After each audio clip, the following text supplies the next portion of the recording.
Welcome to Fan for Racing Radio. We are here and ready to get started. Jay's going to be joining me momentarily, but I wanted to go ahead and start with our opening monologue. Welcome, everybody, to Hot Topic Sound Off. This is our episode 2617. And Nashville Superspeedway delivered a weekend packed with storylines. And it was a lot of fun to watch all weekend long, as we had three series: the Truck Series, the O'Reilly Series, all the way up to the Cup Series. We saw statement victories, championship contenders making noise, and a few drivers leaving Music City with plenty of questions to answer. Tonight, we're breaking down the biggest winners, the toughest losers, and the most talked about moments from the weekend. Which drivers gained momentum heading into the heart of the summer stretch? Who missed the golden opportunity? And what storylines could have a major impact on the chase picture moving forward? So we'll dive into it all right here on Hot Topic Sound Off. So buckle up, hit that like button, and subscribe if you're new to our Sound Off, Hot Topic Sound Off. We'll sound off right now about everything that happened at Nashville.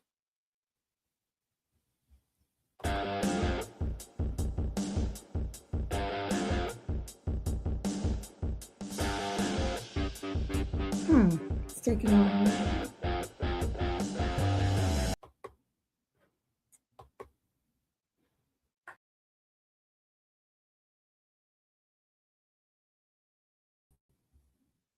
Welcome to Hot Topic Sound Off.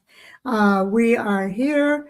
Jay is going to be here momentarily, so I'm going to go ahead and get things started. I see that All Sports All Day is in the house. He said the Cup Series, well, we'll put it up here. The Cup Series, a 7.5 out of 10, O'Reilly 8 out of 10, and the Truck Series a 6 out of 10. Not bad. If you want to give us some of your reasoning for the Truck Series being at 6, that would be good. 7.5 for the Cup. Give us your reasons for why you ranked them the way you did, All Sports All Day, and we'll go from there. But in the meantime, I'm going to bring up our agenda for tonight, and so that you can see what we'll be talking about. All right, I think that's up there. Let me just double check. Yes. Okay, so is that big enough? Can you see it all right? Okay, we will start with the NASCAR Truck Series. Lane Riggs continues his breakout season. We'll go over the race results. A championship statement from Front Row Motorsports. Will go over the point standings. Riggs is now your leader. Raja Caruth nearly steals the win. Nashville's weather created another challenge this weekend. Pit strategy reshuffles the race. Ross Chastain makes the most of a Truck Series start, and the chase pressure continues to build. Several contenders had rough nights. Caden Honeycutt, Ben Rhodes, and Jake Garcia. And I'll give you the biggest takeaway a little bit later, but some other topics for us to discuss. There were some changes implemented to the DVP policy for the Truck Series and the O'Reilly Series at Charlotte. And Connor Daly is going to be racing that Ram number 25 at our IRP later this year. So All Sports All Day, as far as his reasoning goes, he says because Truck Stage 2 had like a max of a 5-lap run as well as the start of Stage 3. So many drunk cautions. Yes, okay, thank you. Dumb, not drunk. Okay, so many dumb cautions. I wondered what you meant by drunk cautions. So many dumb cautions during that race for the Truck Series, I think you're talking about. So I can appreciate that. I understand why you probably felt that way. But I thought it was an exciting finish. Lane Riggs, I thought, had the race in the bag. And then he kind of fell back in that stage 3 because of pit strategies. But he was able to still race his way back to the front and win that race. So I did like that part of the race to see him overcome the challenges and still be able to come up with that victory. So again, I just want to mention Jay is on the way. He is going to be here. So let me go ahead and get started with the Truck Series race results so that we can kind of cover that anyway. And this would be for the Truck Series. Okay.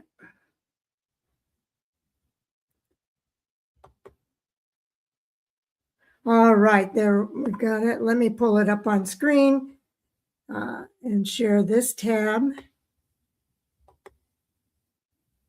And we'll bring this up. Okay, there you have it. Yeah, the finish was great, but stage 1 was solid at best. The finish was great, but stage 1 was solid at best, and stage 2 stunk. Fine, I'll up it to a 6.5. Okay, well, thanks, All Sports All Day. He's going to move his ranking up here just a little bit. All right, so let's go ahead and talk about Lane Riggs from Front Row Motorsports. He did gain, I believe that's max points, 76 points for this race. The win margin was 0.468, and he led 99 laps of the 150. You see that he started in the number 1 spot. He won in the number 1 spot, and he had the best lap of the race at 29.79 to get those 76 points. Raja Caruth tried really hard to get that win in the number 7 Spire Motorsports Chevrolet, but came up just a little bit short once again, finishing in 2nd. But his win is coming. I'm sure we'll see another win from him soon.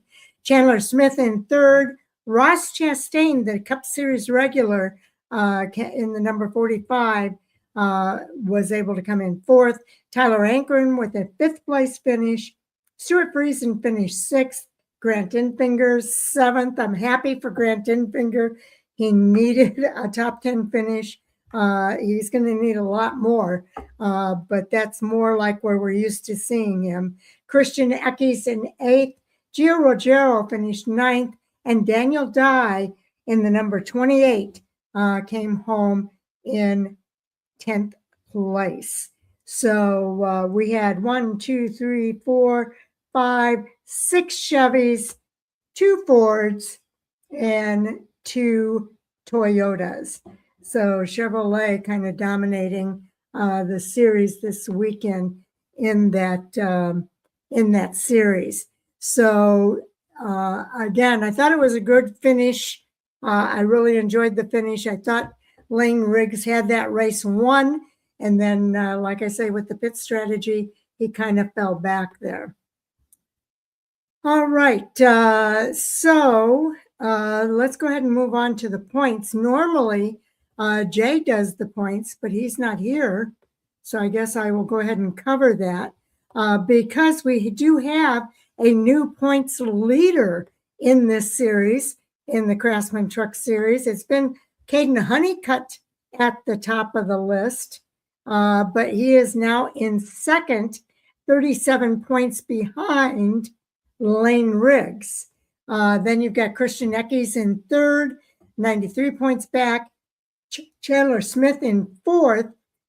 Gio Rogero rounds out your top 5. Gio is the first driver more than 100 points back from the leader. Then you've got Ty Majeski in 6th. Ben Rhodes in 7th. Tyler Ankrum finishing in 8th in the points now. Stuart Friesen up to 9th in the points. And Daniel Hemrick in that 10th spot That is the cut line here in the Truck Series. So Jake Garcia was in. He is now out. He fell back 3 spots. It was a rough night for Jake Garcia, and we'll talk about that. And Grant Infinger, I said he needed that top 10 finish. It put him up 4 spots. He's now in 12th. So he is fighting hard to be in those top 10. Other big movers, Tyler Ankrum moved up 2, Stuart Friesen moved up 2, Daniel Dye moved back 1, Ben Rhodes moved back 1, Ty Majeski moved up, and Gio Rogero moved back. Chandler Smith moved up 1, and then you had the switch between your number 1 drivers. Caden Honeycutt moved back 1, Lane Riggs moved up 1. So those are your biggest movers here. And let's see if we had any other big movers down the line here. Grant Infinger with moving up 4 spots. That was big for him. Andreas Perez up 2, Tanner Gray down 2, Cole Butcher up 1, Corey LaJoie moved down 1, and Timmy Hill down 1, Connor Jones, Caleb Costner, and Travis Pastrana. Those guys weren't necessarily in the race this weekend, but we'll see what happens. Right now, we do have a couple, there are no Ram trucks in the top 10. So that I'm sure is the challenge for Ram. Oh, there's, okay, he says, wow, Grant Infinger didn't get the unluckiest break in the world or get caught up in someone else's mess. Not something we see often anymore, sadly. Great run for Chandler. Yes. For Grant. Yes, it was a great run for Grant. Hunter, welcome to the show, Hunter, as well as All Sports All Day. With all the truck cautions, nearly 1/3 of the race was run under a yellow flag. That made it boring. And that's what Hunter's comment was about the race. And I knew before I saw it, but All Sports All Day agrees. So I knew it right away. He gave it a 6 point, but he did raise it up to 6.5 to account for the good finish, because I thought the finish of that race was really great. So there you have the point standings. It's really good for all the hard work that Lane Riggs has had this season, and for overcoming the challenges, falling back and out of the lead. He was able to get up there and win. He now has 3 wins, and he has 5 top 5. So that's pretty good. 3 wins and 11 starts. And those 3 wins are primarily, I think, what made the difference for him and put him in that number 1 spot. Caden Honeycutt only has that 1 win. So All Sports All Day says, I think the finish is making people get some recency bias and saying it's better than it was. I wouldn't say higher than a 7. Okay, we're moving up though. We're moving it up though. And then Hunter says, I don't understand why they needed 13 laps to clear a small accident in trucks. Wasn't even major. I don't think they had the rotor issues in the Truck Series like they did in the Cup Series. But Jay just arrived, so I'm going to bring him in here. He's going to be pulling up his stuff as I bring him on. Welcome to the show, Jay. Thank you, Sharon. You are correct. I am scrambling, trying to get everything pulled up. So tell me what we're talking about, and I'll go from there. Give me a minute as I get logged in. Both Hunter and All Sports All Day are pretty upset about the 13 cautions, or the 13 caution, about the 13 laps under caution, and all the cautions in stage 2 and at the beginning of stage 3. And he's All Sports All Day agrees with him. Makes no sense. I agree. And I don't know what the reasoning was. Do you know why? Because I didn't actually get to see all of that race. Well, for one, I was watching it, but I was also on the phone and doing some other things, so I wasn't intently watching it. As a whole, my takeaway was that we saw NASCAR's premier level. I understand it's a short track. I understand there was rain, lack of practice, new package. Could have been a lot of things, but there was a lot more wreckage there than what I would have expected from NASCAR's top level drivers across the board. I'm not going to get into any specifics. I'm just saying across the board. Yes. Okay. And I too watched part of it. I didn't get to see all of it. And stage 2 happens to be where I missed it. So I didn't get to see any of that.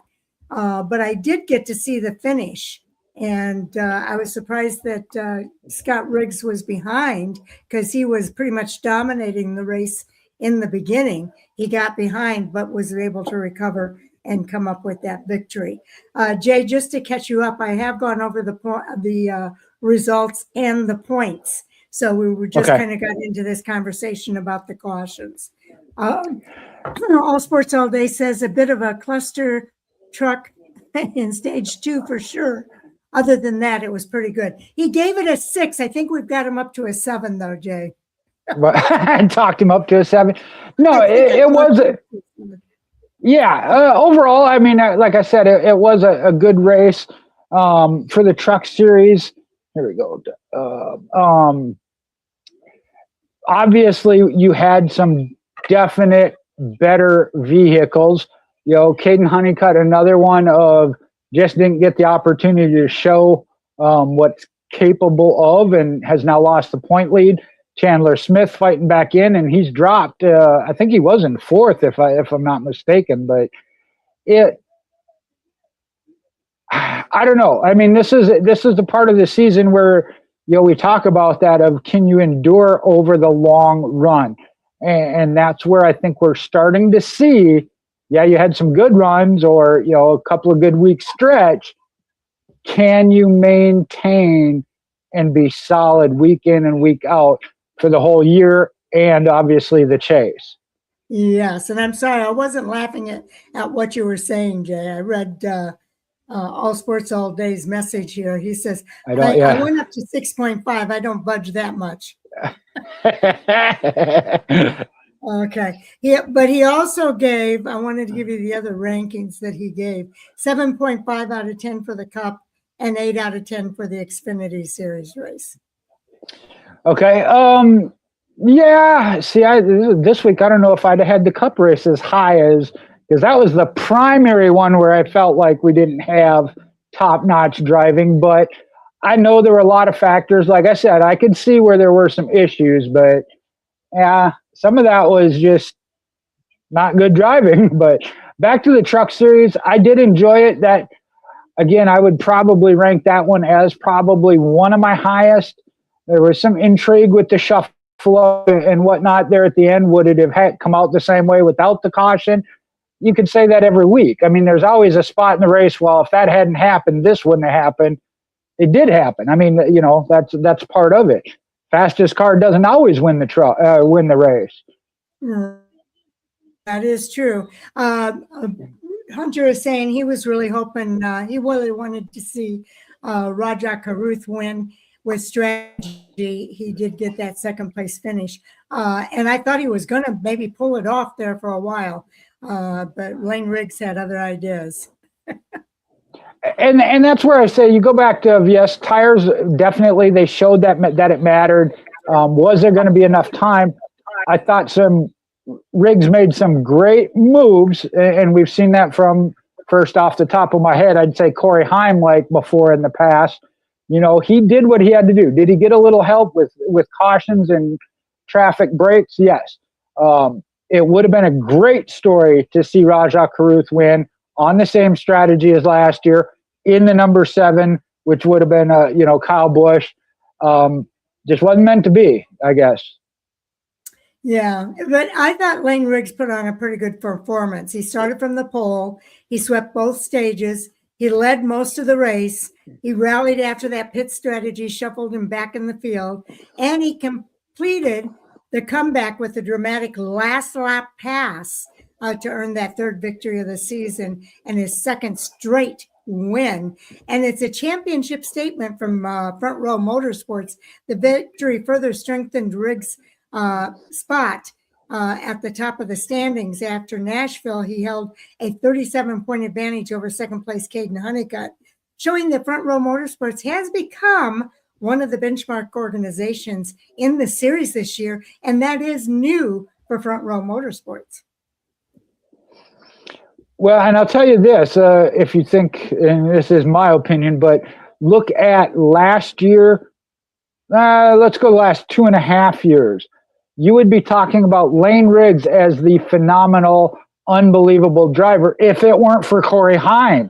I mean, Corey Heim was so phenomenal that it made Lane Riggs look, like mediocre. And Lane Riggs has showed he is a top level driver, but it gets overshadowed by what Corey Heim did. Yes, that is very true. And I thank you for bringing that up, because he was in the shadow last year, even though he did have a phenomenal season. And Rajah Caruth, I feel like Rajah Caruth is in that spot this year. Yeah, agreed. And we see that when he gets the opportunity to start these. I know the O'Reilly isn't quite as good, but we see that with Connor Zilic moving to the Cup as well. But going back to Lane Riggs, it goes back to the year before when he didn't make at that time, playoffs, but went out and won 3 races. That's where I said that really started back then. Again, had you looked at just his stats for last year, man, there is your champion, so deserving. Well, Corey Heim was better. It's like, yeah, okay, he just did okay. This year, the same thing. We've seen Honeycutt be the one consistent and focused on, and deservedly so, because he's having that breakout year. So again, it's like Lane Riggs is kind of getting shuffled underneath, in the shadow. Yeah. But this year, I think we're going to see more out of Rajah Caruth this year. I really do.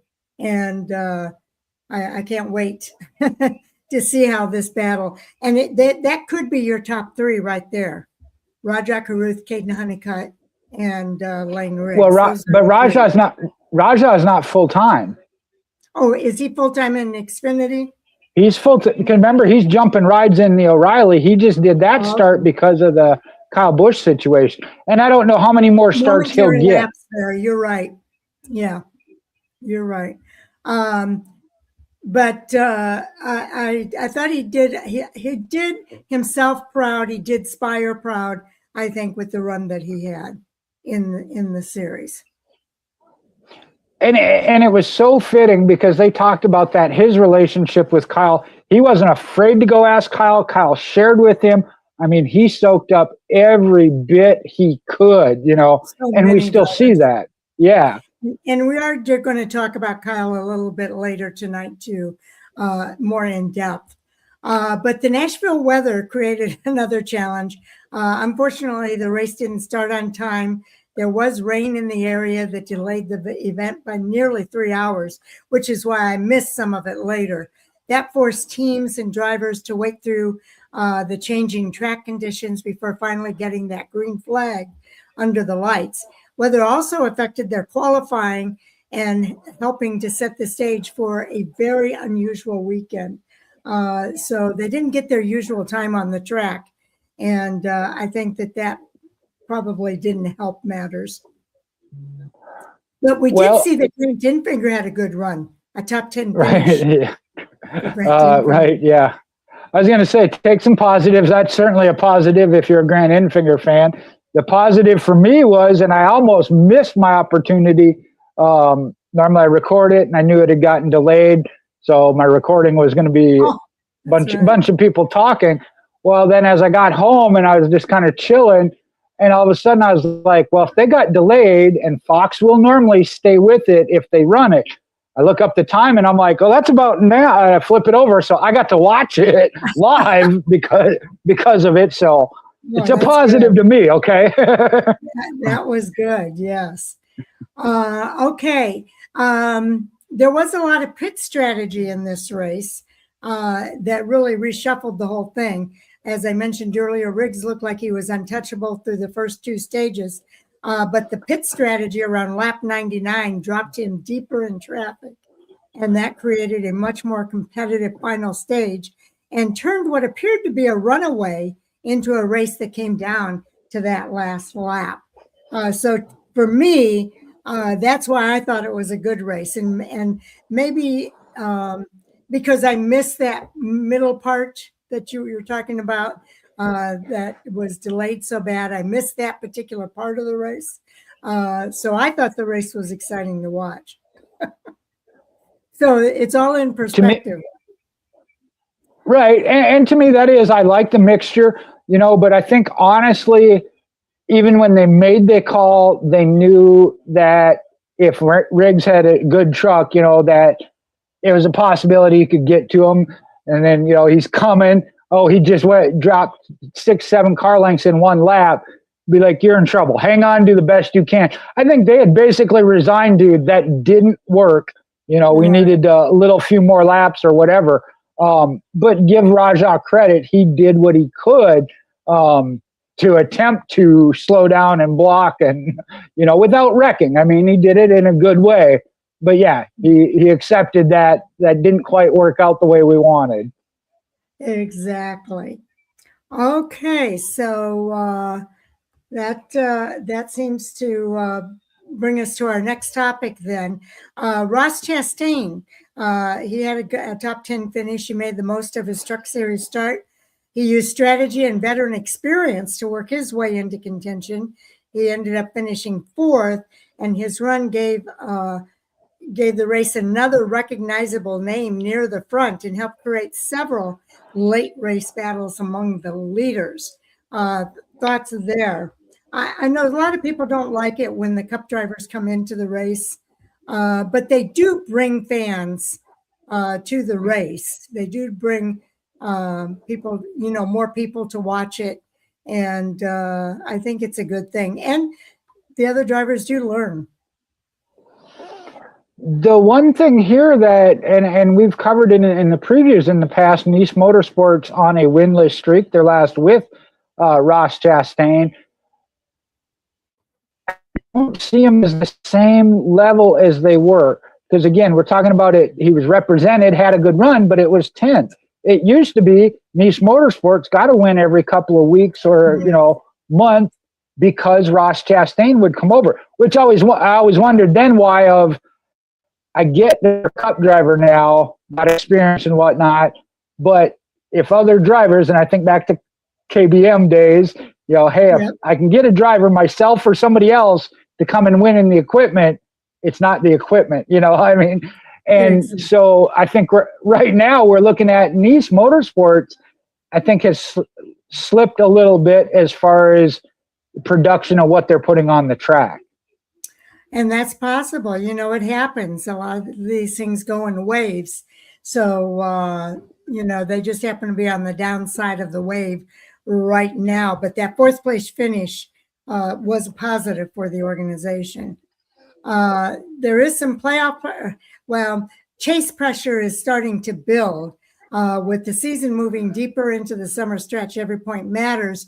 Drivers such as Grant Infinger, Jake Garcia, and others right around that Chase cut line left Nashville with valuable points, while several contenders suffered disappointing finishes that tightened the postseason battle. You want me to pull up the points here again, Jay? Well, and no, I just got that one up.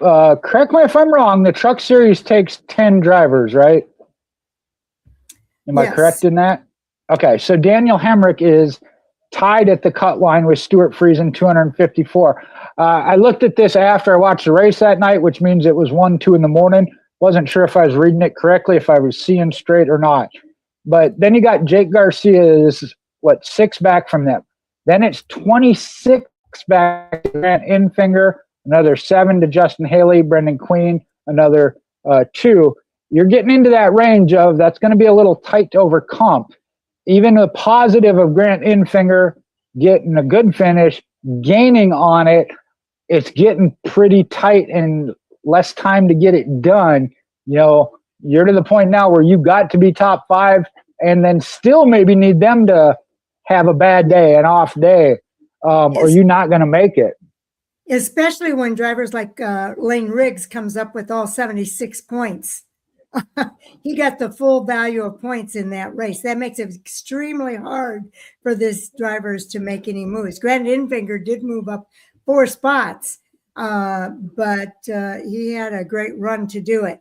And just to give a preview of what we will be talking about here, Hunter said that he was glad to see Corey Heim announce he had a full-time ride next year with 2311. And I did tell him, yes, we're going to talk about that in the Cup Series section. So stay tuned for that conversation because it is coming.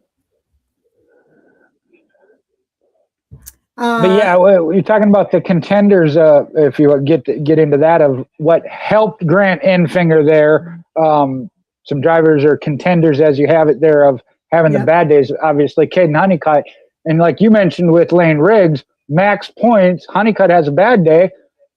He didn't have the unsurmountable points lead that we see Tyler Reddick and Justin Allgaier have, but he had a healthy one, and it's gone. It's gone. I know, and it just disappeared just like that. So that can happen as well. And he did say in his comments, I'm pulling up the recap now. I guess Caden Honeycutt didn't say it, but not till I passed him and cleared him, Riggs said, feeling confident in his dramatic comeback and energized by his triumph at a track where his father, Scott Riggs, won the series' inaugural truck race back in 2001 and 2 other O'Reilly Auto Parts Series races, 2002 and 3. That's how you win a NASCAR Truck Series race, boys and girls. I hope I put on a show for you. I didn't want to fall back, but I don't know what happened with that set of tires. He said it was literally undrivable. So his crew chief, Dylan Capello, made the right adjustments there and got me the tires, got me the motivation, and drove to the front. He said of a late race pit stop gamble for an adjustment, new tires with 32 laps remaining. So he had to really push himself up to the front after that pit stop for new tires. So proud of the awesome finish there with the 38 truck. Chandler Smith gave me the push for the win and good racing there with Chandler tonight. He added of his teammate who ended up finishing 3rd in that race. And that's where I say, and he acknowledged it in the post-race, which is what you just read there, post-race interview. Would he won if he hadn't gotten that good, solid push from Chandler Smith? Should Chandler have made his own move and tried for the win? Again, we're talking split seconds. I'm sure Chandler very much desired that win and boost, but Lane Riggs has really to help him later. Right, exactly. But I really think what we've seen out of Lane Riggs, and his name has already popped up a couple spots of maybe going direct into the Cup Series. And I'm not trying to go down that road right now or anything, but the maturity we have seen in him, again, you mentioned it, had a problem, truck wouldn't run, get the adjustments, and drive, not wreck or run over to get back to the front and battle for it, but drive it through, I think that's a huge change we have seen in Lane Riggs. It is, and I like seeing it. We did mention there have been some drivers that really had a rough day. Caden Honeycutt, really rough night for Caden Honeycutt. He also had some things he had to overcome. Let's see, I thought I could give you exactly what happened to him. I don't know if he cut a tire or what happened.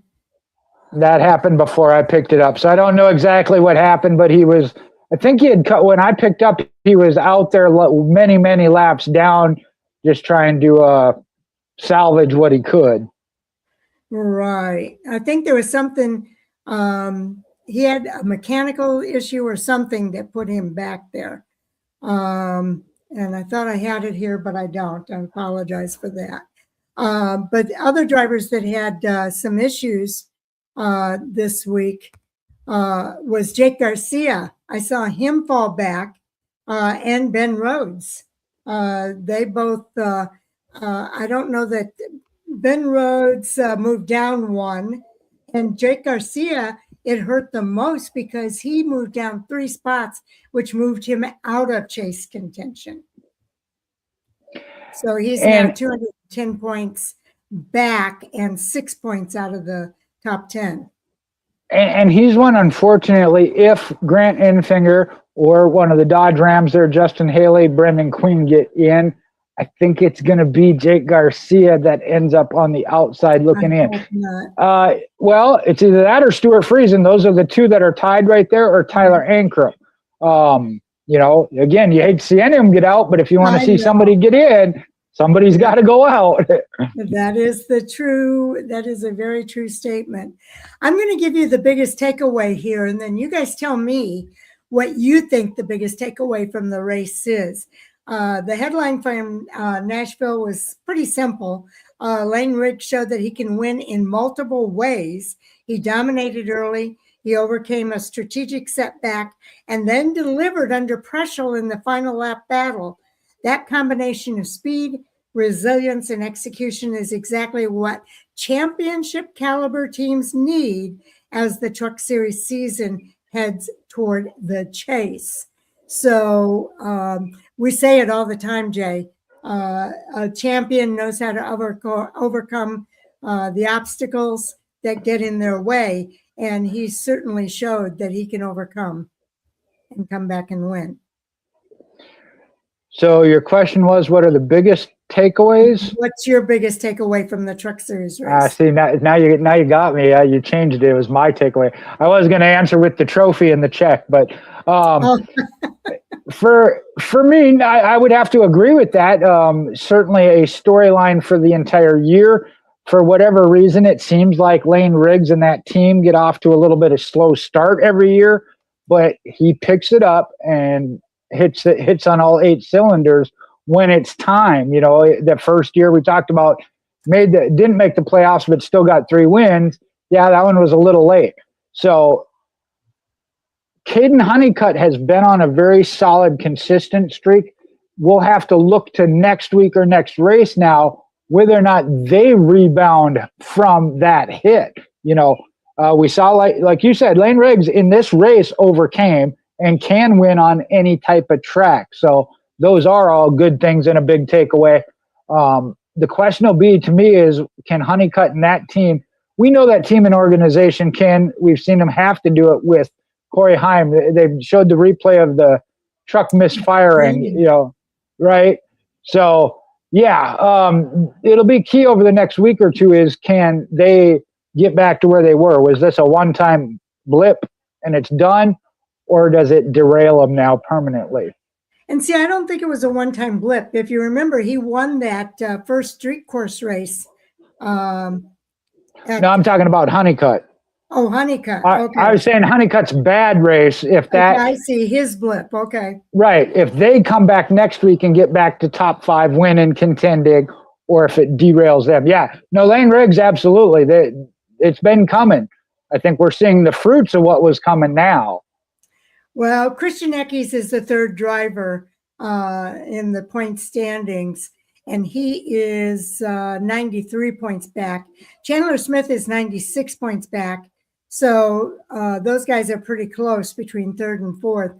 I was going to say it's the top 3 drivers, but maybe it's the top 4 drivers here. Gio Rogero is now the first driver that's 100 points back. And to me, it's 2 by 2. You have the top 2 and it's not even close. I mean, 37 points. But then you have, as you mentioned, Eckes and Smith, which, again, I go back to when Smith first returned to the Truck Series. I'm like, there's your Truck Series champion. May still happen, but it hasn't yet. It's going to be more of a challenge, yeah. They came out, had a good points lead. They got DQ'd. They got derailed. We are just now, after 3 to 4 weeks, seeing them start to go, okay, let's get back to what we were doing. Hopefully that continues. Yes. Yes. I think we've got a lot to look forward to in the second half of this season. Okay, I'm going to bring some additional topics before we leave. There were some changes made to the DVP policy that started this weekend, and they made the same change in the O'Reilly series, Jay. And then also Connor Daly is going to be racing that Ram truck, the number 25 at our IRP. I thought you might. Nope, like that. Be happy Again, about that. Now, and I got to go back and say this: as big a Dodge and Ram fan as I was, I did question this program. They're doing great things with it. Maybe not getting the best finishes, but what they're putting into it, the publicity they're getting out of it, and good solid runs. Carson Ferguson got himself another race, I believe. So I do like what they're doing with it. It's been really good. Still hate that we haven't seen a bigger improvement from them as an organization. The full-time drivers, again, I mentioned, were right outside that battle for the cut line. Need to pick it up a little bit. Yes. Your thoughts about the change to the DVP policy? They now are more in line with what it is in the truck series. In the Cup series. They can take their truck to the back and work on it. If they can get it going, then they can come back. This is one that's really tough, and I like the fact that NASCAR is listening, looking, and observing and making some changes. When they first came with it of, if you don't make it, you're done, I wasn't a big fan of that, but I understood the need for it. When we look at some past races and even recent years with the DVP, that if you don't get the car fixed and you're out there, a danger, a risk, parts falling off, you're not fast enough, I get it. But allowing them to go behind the wall, truly fix it, come back out, and gain those positions. And I think part of that plays into NASCAR saying, hey, we changed the points, and we know you need every point possible. But yet not allowing it to be a free-for-all of, duct tape it, put some gum on it, and go, and then it fall off again and cause somebody else to have a bad day. So I think they're in a good area of what's manageable and works for everybody. Yes. And also something I wanted to make sure we pointed out here, there's only, 7 races left now in the truck series. Is that right? I believe for the let me see how many we got in. For the regular season, because it should be 18, and then the final 7 are the chase. So yes, 7 races left. That's why I said that cut line for Grant Enfinger, 7 races, and you got to be on point. You can't have a mediocre day. Yes, and those 7 races that are left here in the truck series include the race at Michigan, the Naval Base Coronado. In July, they'll be at Lime Rock Park, North Wilkesboro Speedway, Lucas Oil Indianapolis Raceway Park. And in August, it's Richmond and New Hampshire.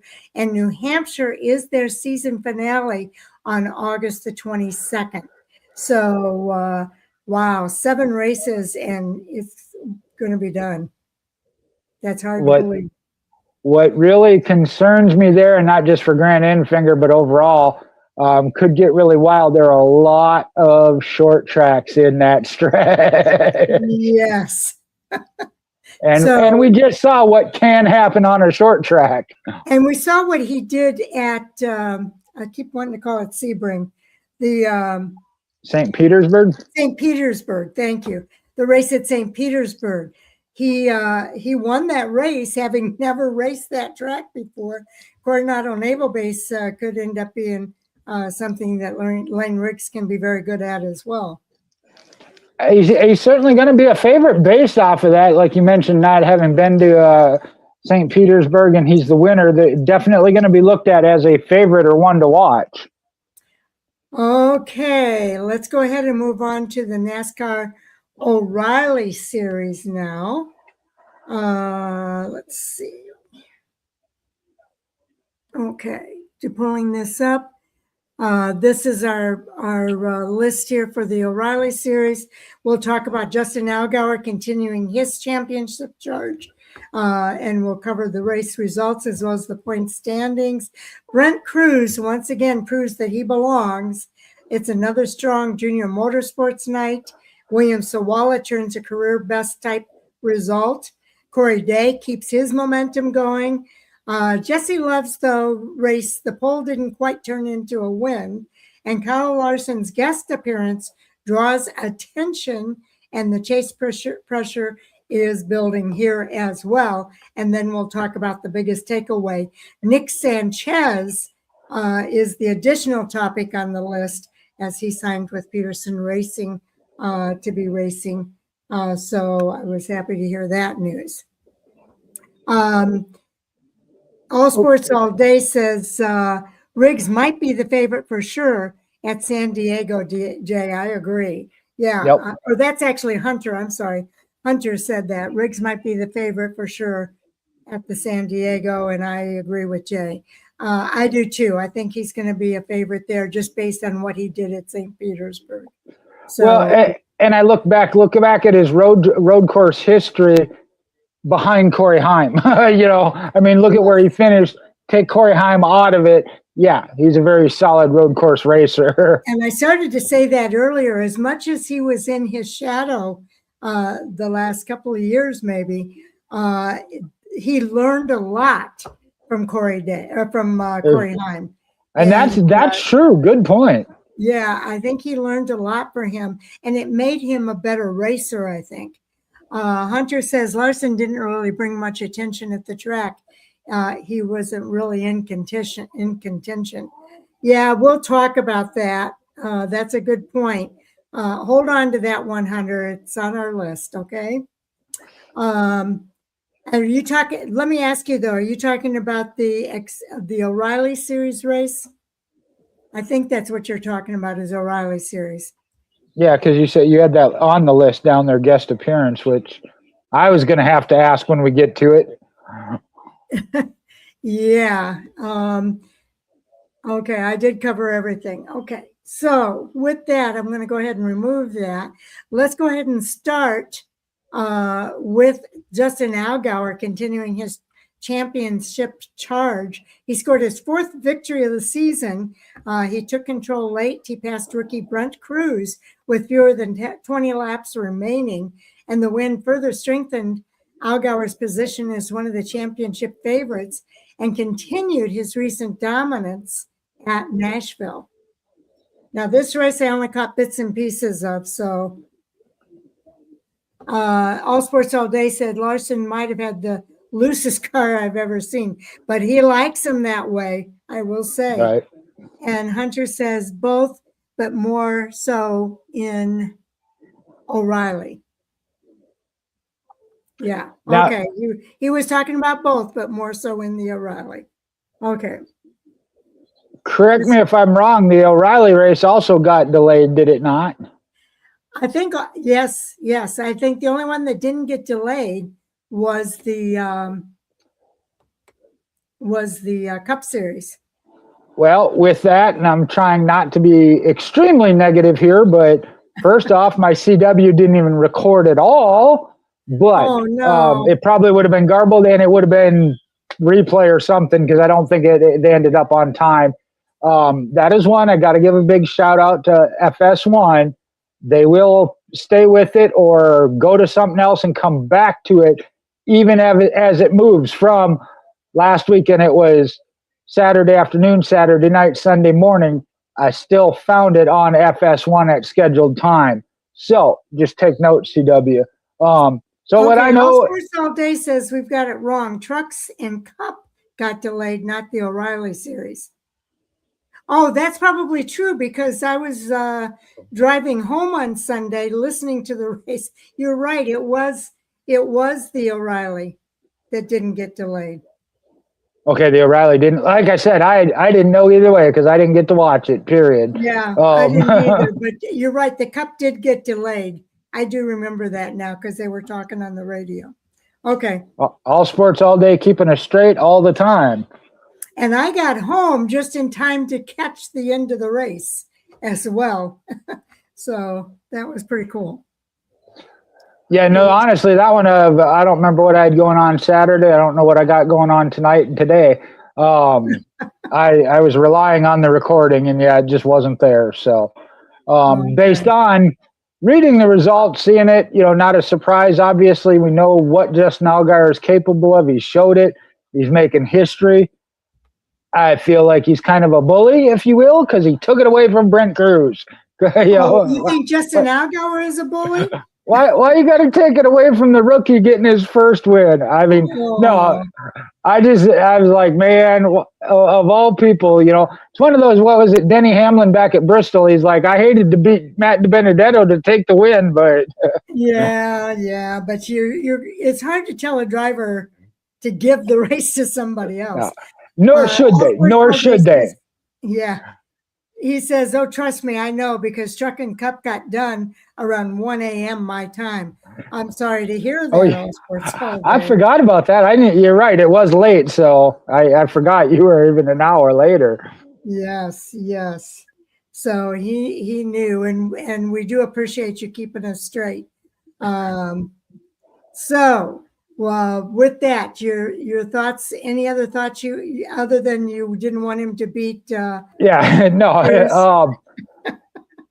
think it's a good thing of when I think about even the season he has, the points lead he has, they had gone from winning to it being top 5 to top 10. Had again slid back a little bit.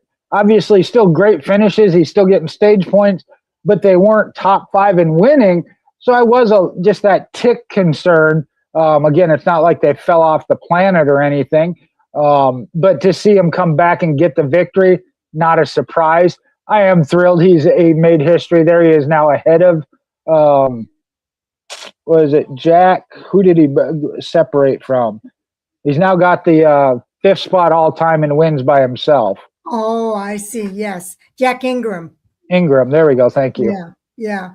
Okay, Justin Allgaier from the number 7 Junior Motorsports Chevrolet. He did gain 74 points in this race. That's huge. His win margin was 1.403 seconds, and he led 50 laps. So he also had the best lap of the race, the fastest Xfinity fastest lap at 30.84. And again, it's hard to gain when he keeps getting all of these points. Brent Cruz did come in second, though. He did have 42 points compared to William Sawalich in third place with 45 points in this race. Corey Day also had 45 points, and Carson Cavapo had 43 points. Sam Mayer came in fourth. Then it was Brandon Jones, Corey Day in sixth, Carson Cavapo in seventh. Kyle Larson, yes, you mentioned Kyle Larson. He came in 8th place. Taylor Gray 9th, and Sammy Smith in 10th. Austin Hill came home in that 11th place spot, and Parker Retzlaff in 12th. So drivers with 30 or more points, Austin Hill had 33. We mentioned Carson Cavapo and Corey Day. Brandon Jones had 32 points. Sam Mayer, 37. Better to be in the 40s or anything over 30s. That's the best way to gain in these races. But even better to be like Justin Allgaier and get those 74 points. Yeah, let's be real here. Let me stay on the actual results right now. But some good runs for some drivers in there. For them, it is all about getting the points they can. Again, you mentioned of getting at least 40 or more to try and position behind Allgaier. So get what you can right now and get your team set right so when the chase comes, you have a shot of catching Justin Allgaier. Yeah, some of these guys, if you look, they're pretty far back in the standings. I'm sorry, that's their starting spot I was looking at. So Justin Allgaier started in 17th to get that first place finish. I wanted to just quick roll down here. Sheldon Creed came home in 15th. He only had 22 spots. Jesse Love had a rough day. He finished 16th. He did gain 40 points, though. So thank goodness for that with the 16th place finish. Anthony Alfredo, Raja Caruth, an uneventful day, 19th. I'm just looking down here. There's, Cletus McFarland, 35th place finish for him. That's just his second race in the series. But some of these guys, look at, you're only making 12 points, 11 points, 10 points, 9. You're not going to move up unless you're getting more points for some of these guys. And I'll have to, well, like I said, I didn't get to see anything about this. All I can do is look at what's on the sheet there of that, or read about somebody else's perspective of it, because I got nothing on it. We do still see what we consider the top 12 of what we expect to be the chase drivers. For the most part, up there. Obviously, I had a couple that were back. And then when we get to the points, we'll look at how intense it's going to be for the cut line again. Yes. I was at my grandson's baseball game all day, so I didn't get to see this race. But I did hear that Jesse Love had a loose wheel, and that kind of killed his run. And you are absolutely right. All sports all day. Is that what? Okay, I knew he had a problem because they were talking about him not getting anything from the pole, but did get stage points, so didn't lose a terribly lot.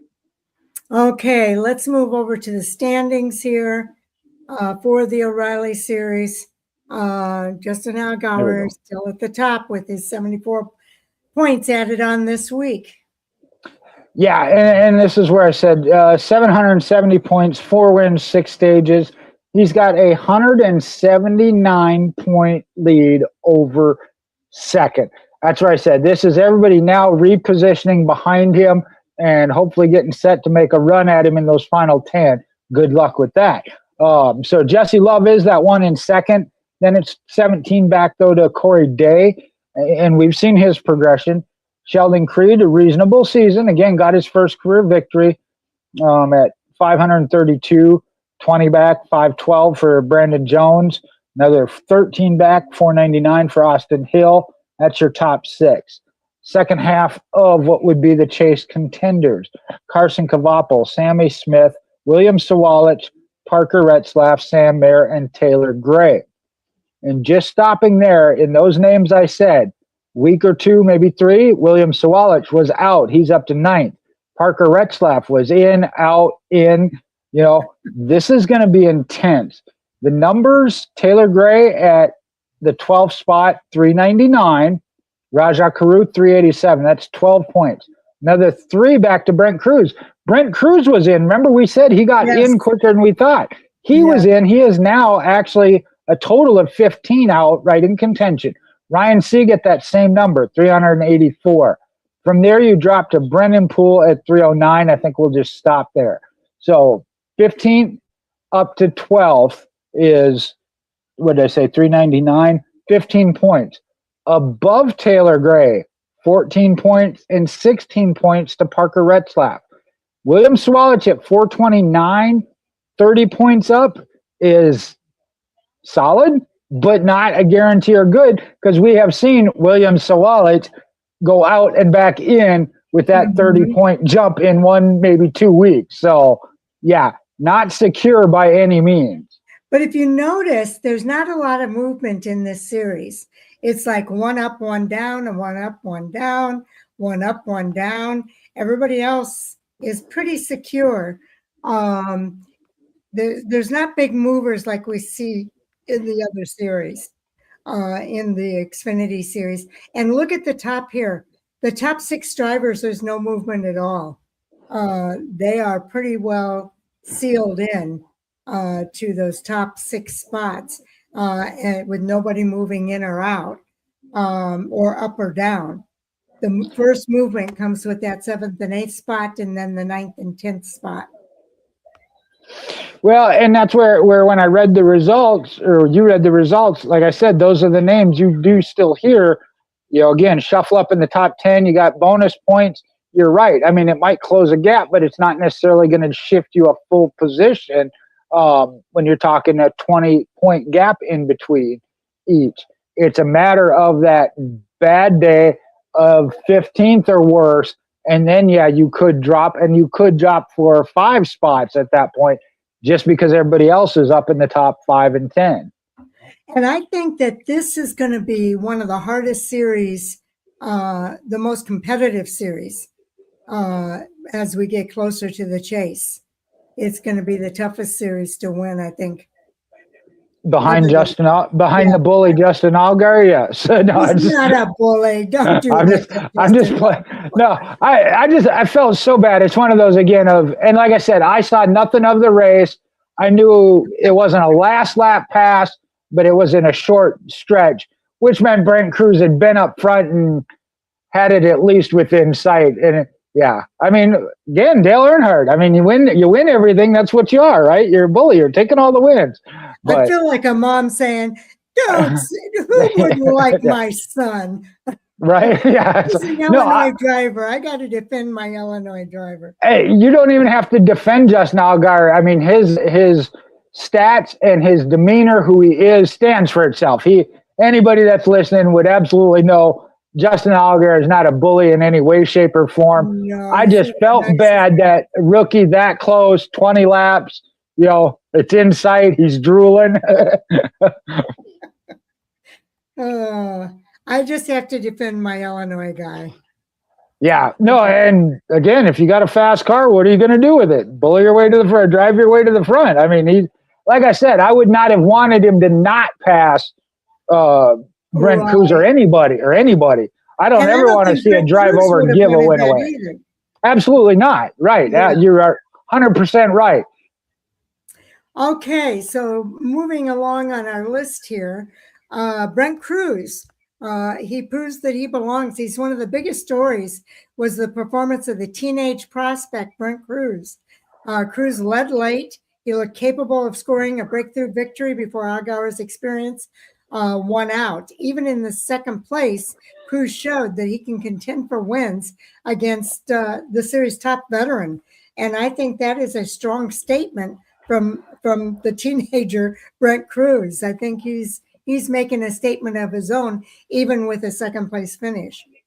I know you were reading that as a scripted statement. I was gonna crack and lose it completely if it had said Brent Cruz had a shot at winning until Allgaier bullied his way to the front. I was like, come on, please. No, you won't catch me saying that. No, I really thought, I was like, it's possible that could be a headline you're actually reading, but if you didn't already know he belonged there, you haven't been watching. I mean, he has been coming. It's been top 3s, top 5s. Again, he got into the top 12 in points quicker than what we thought. Now he's back out. So again, it's that maintaining. And yeah, showed it. Okay, he had a bad week. He got pushed out of the chase. Guess what? He's back running second, almost winning, running second. They're going to be all right. Yeah, they're going to be quite all right, I think, without a doubt. Okay, another strong run for Junior Motorsports again. They demonstrated their depth. Allgaier captured the win, but there are several Chevrolet teams that remain competitive throughout the event. The organization continues to set the standard in that O'Reilly Series garage. Now, Carson Cavapel in the number 1. You had Sammy Smith in the number 8. I'm looking at standings, not results. Let me go back to the results. The Justin or the what am I trying to say? Junior Motorsports cars. William Sawalich. Yeah, I know he's not Junior Motorsports, but Corey. Well, he's Hendrick, but right behind him, Carson Cavapel, Kyle Larson, and then Sammy Smith. So what, 6th, 7th, and 10th right there together. Yeah, but and I know we've got this on the list too. But yeah, for Junior Motorsports, it was a strong night. They had everybody in that top 10, which was good. That's one of those of, you may not like it, or it's not your favorite driver, team, or whatever, but you have no idea what kind of history Junior Motorsports is writing right now. You talk about that five teams on occasion. I think they only had the 4 this week, maybe, but 3 out of the 4 right there, like I mentioned, 7, 8, and 10th. 2 of these drivers bounce in between other teams that they're then help support or help out with the team. They're still in contention when it comes to points, and we read that every week of what these crew chiefs are doing with 4 or 5 different drivers, week in and week out, and it's just unbelievable the stats they are putting up as an organization. Yes, I mean, we read it in the when we give the previews a lot of times, just what kind of a streak they are on. It's not the best yet, but they've been on that streak list a couple of times, and when you put that together, it really is impressive. So Junior Motorsports is the team, I think the premier team in the O'Reilly Auto Parts Series right now. I would have to agree. I mean, and even with all the experience, Joe Gibbs Racing, we saw they got kind of a slow start. We know what they're capable of, but week in and week out, there's no doubt JRM is the king of O'Reilly. All right, let's talk about your favorite guy, William Sawalich. He earned a career best type result. He finished 3rd, giving the young driver one of the strongest runs of his O'Reilly Series career. He's shown speed throughout 26, and Nashville was another sign that he's starting to become a weekly contender, Jay. Starting to, yes. I love it. Started 5th, finished 3rd. Obviously ran in contention, got 7 stage points in the first one, 4 in the second one. Need to see that every week. I mean, again, and we're on a good end of it right now. He's back into that chase standings, but he was in and then he was out. Now he's having to climb back in. Now he's got to stay there, and that's what we say about a championship team. Again, Joe Gibbs Racing as a whole had to kind of steer the organization. Their team specifically, I think, was the one that was at the tail end of that. So glad to see it. I want to see it again and again and again. I know you do. I know you do. Now, he's from Minnesota. Is that right, Jay? Mm-hmm. Yep. So I know Jay is very strong on William Sawalich, and he is a good driver. I do think we're going to see great things from him as he continues his career. And not every driver is the same. I think he's had a little bit slower progression, but I don't think that's going to hurt him in the long run. I think it's still going to be a good thing for William Sawalich. I view it kind of like what we're seeing with Connor Zilic on the Cup side of came out of everything, had been winning and everything, got to the O'Reilly, and it just didn't happen from the get-go. That kind of stings, and you got to regroup. We saw flashes of good races, a couple of good consistent weeks, and then a drop-off.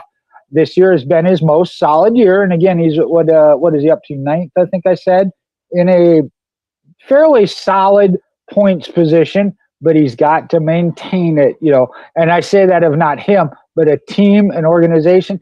He is one of those, for some reason, I see it, and being that I'm watching and he's one of my favorite, maybe I'm blinded, but just seems to be a magnet. I mean, wrong place, wrong time. Somebody else totally wipes out, and he's the car right behind him and just T-bones them. And I'm like, come on. Yeah, bone.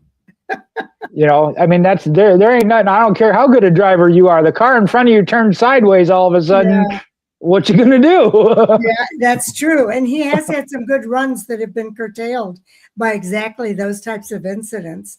So it's one of those situations where his results don't always reflect how well he did during a race. And I think that is true with William Sawalich. All Sports All Day says Sawalich was put in a tough spot, never even ran a full ARCA season, but he's doing good now. And I agree. He was in a tough spot. He did win a championship in ARCA, but that was the East, ARCA East. Yeah. So, And it's probably, it is not one of the most competitive series on the ARCA platform, but he raced in some ARCA, the main ARCA series, and had some runs there that were pretty darn good. So yeah, no, but All Sports All Day is right. He never ran the full season with that ARCA.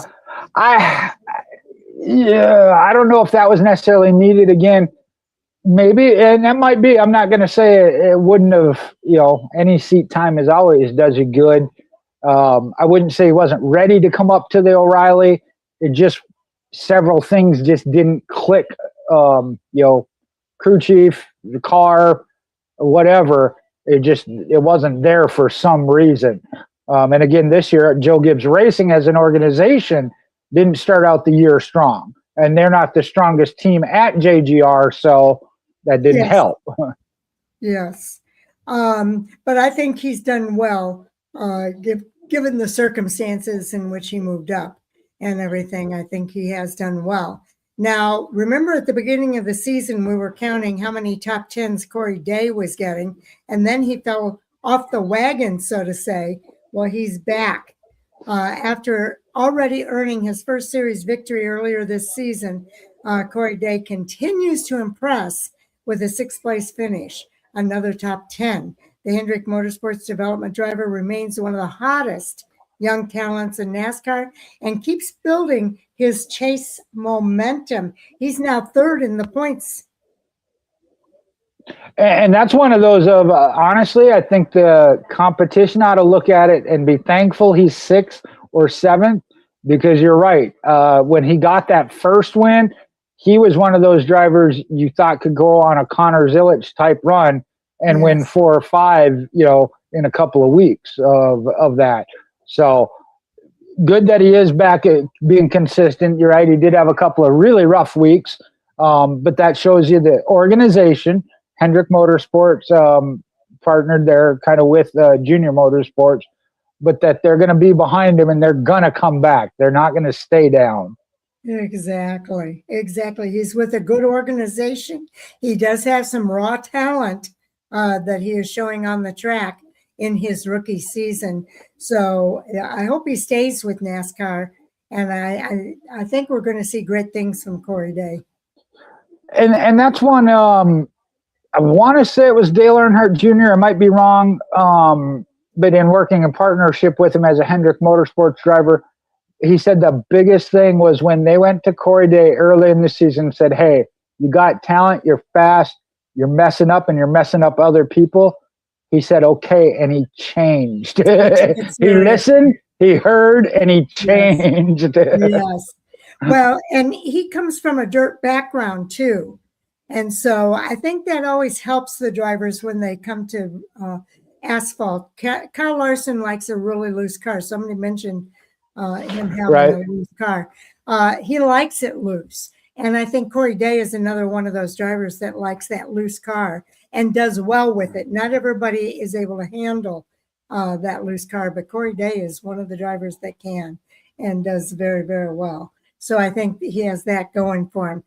Another prospect, go ahead, Jim. There are definitely aspects of the dirt background when we talk about tracks like Darlington, where you got to get up and in the loose stuff and run the wall. Dirt guys are already used to that. When you got to find the grip, when everybody's in the same lane and it's maybe not the fastest, and you got to go find that grip and find a new lane, adjust how you're driving to match the track versus the track coming to you. That's where your dirt experience comes in. Yes, and I think that he is making good use of the experience that he does have. All right, our next driver on our list is Jesse Love. He won the pole, but it did not turn into a win. The pole sitter entered the race as one of the favorites after qualifying first, but he was not able to capitalize, and he finished outside the top 10. He finished in 16th place. It was a missed opportunity on a night where track position really mattered. Yeah, he had that 16th place finish. He had that loose wheel to overcome. So a challenging night for Jesse Love. And I've got some comments from him too. from his race. He is one that I say too, kind of like Williams Sawalas. You got to stay more consistent. And I'm not trying to start anything when it comes to the playoff format, but the win and you move on got him into the championship. He had a good race when it came to the championship race. That week in and week out consistency, though, as a driver and as a team and as an organization with RCR, because we see that with Austin Hill too. We know when it comes to super speedways, road courses, Austin Hill is going to be in contention unless something happens. But where have they been recently? We were saying how strong their O'Reilly program was. It hasn't been as of late. Yeah. Now, Richard Childress Racing's Jesse Love finished 16th after leading the most laps. He led 87 laps. A later race pit stop miscue put the reigning series champion a lap down at one point before he rallied back. He lost some ground in the title run and now sits at 179 points behind Justin Allgaier for the championship. He said, definitely really frustrating. Our Camaro was really fast, and I know we had a misstep on pit road, but we got the best pit crew in the garage right now. It's not even close. The only thing I can control is the way I prepare and keep showing up even when it hurts. And I know right now my path isn't necessarily coming with a lot of wins, and that can be frustrating, but it's past now. So all I can do is keep showing up and preparing. It's going to turn around. It has to. There's no other possible way. It's not going to, and having faith that it will get me through this. So he tends to take these things in stride, which is a good thing when he does have a rough spot. And that was a rough night for Jesse Love at Nashville. Well, and what I see from him, I almost compared it to Kyle Busch. I can't remember if it was last week at Charlotte, but when you finish second and you know you really had a shot at it, I mean, he is really hard on himself, but he doesn't, I don't feel like he then carries that into the next week, and that's why he had a bad week this week, because he was hard on himself. But you look at it, he started first, finished 16th. Teammate Austin Hill, I mentioned, started second, finished 11th. That's not the kind of consistency you want to see. Yeah. And I think he will turn it around, but he's got to get busy with it and figure out why. Well, this one happened to be a pit road thing. So, sometimes the driver can't do very much about that, except, maybe inspire the drivers to be better. But the pit crew has to be, this is a team sport, and the pit crew is part of that team. Well, I got to say, he did exactly what he needed to do there. He said, yeah, we had a blip, a mistake, but I got the best one around. Yes. I got you back. Yes, he did exactly what he should do and keep them motivated to keep getting better and not let those miscues happen very often. Okay, is Hunter here? We're going to talk about Kyle Larson's guest appearance, drawing attention. Kyle Larson made a rare O'Reilly Series start and finished in 8th. Whenever Larson drops into the series, he becomes a major storyline, and Nashville was no exception as fans watched to see if the Cup star could challenge for the win. But I don't think that happened this week. Not from what I've seen or heard. And if Hunter's here, can fill us in of why they made the comment. But yeah, was he in the race? Was he in the race? Yeah. They talk about him. I don't know about talking about him, but was he much of a factor? From what I understood, not really, Yeah, surprisingly so. I think about the comments that he made about coming into the O'Reilly series and showing those guys how to get it done. And he just seemed kind of mediocre at, he was not a factor at all, Hunter says. He literally was sideways every restart. So it wasn't for lack of effort, I don't think, but his car was maybe looser than he needed it to be. Sharon, I was just going to say that, and I'll repeat this. I did not see the race at all. Anything I get is off of, X or other people's feedback. Okay. I was going to say, I know he was involved in an incident. Okay. There was an incident there. Said Hill shipped him off for no reason. But I think it is probably, like Sharon, like you said, maybe the car was a little too looser than what he wanted or was prepared for. And then the track conditions, again, they didn't get rained out, but the track conditions, you didn't have what would have been rubbered in from the truck race the night before. Rain, wash it away. So a lot of those things might have factored in to that of, what got away from him. Yeah. So I wonder if there's a rivalry building there. I said I had heard he was involved in an incident. I can't even say I saw a clip of that specific, but All Sports All Day has a thought and his perspective on what happened. Yes, let's hear it. I was looking to see if there's anything in the recap about it because I don't remember reading it. The overall impression I got was what Hunter Blazer said is just not a factor all day. I mean, he was there, top 10, good run, but not what you expect from a Cup driver that says he wants to come down and walk the dog and show them who they're going to race against come Sunday. Yes. We did not see that Kyle Larson, I don't think, in the O'Reilly Series this week. He was not a factor. So the chase pressure continues to build. With the season moving deeper into the summer schedule, Nashville represented another important points race. Drivers such as Sam Mayer, Brandon Jones, Austin Hill, Sammy Smith all collected valuable finishes as the battle for playoff positioning continues to tighten. And we talked about this already when we were going over the points. There's not a lot of movement happening in this Xfinity Series, up or down. It's one spot up, one spot down throughout the list. And there are no big movers here in this series. You're right. What is it? 34th, Mason Maggio over two drivers that weren't entered was the only one that was in it too. All the other ones were ones. And I'll point out, I think Williams Swalich. 8th place, Sammy Smith at 482, down to Taylor Gray. Well, you got to go down to Rajah Caruth then at 387. Not quite 100 points, 5 off 95. Again, is he locked in? No, we know that. But all you got to do is maintain and not have a really bad day. Because again, even if you finish 10th to 15th, depending on where they run and points they get, that's still a lot to try and close up. And the races are getting fewer and fewer. Yes, they have 16 starts in. I know they're off this next week.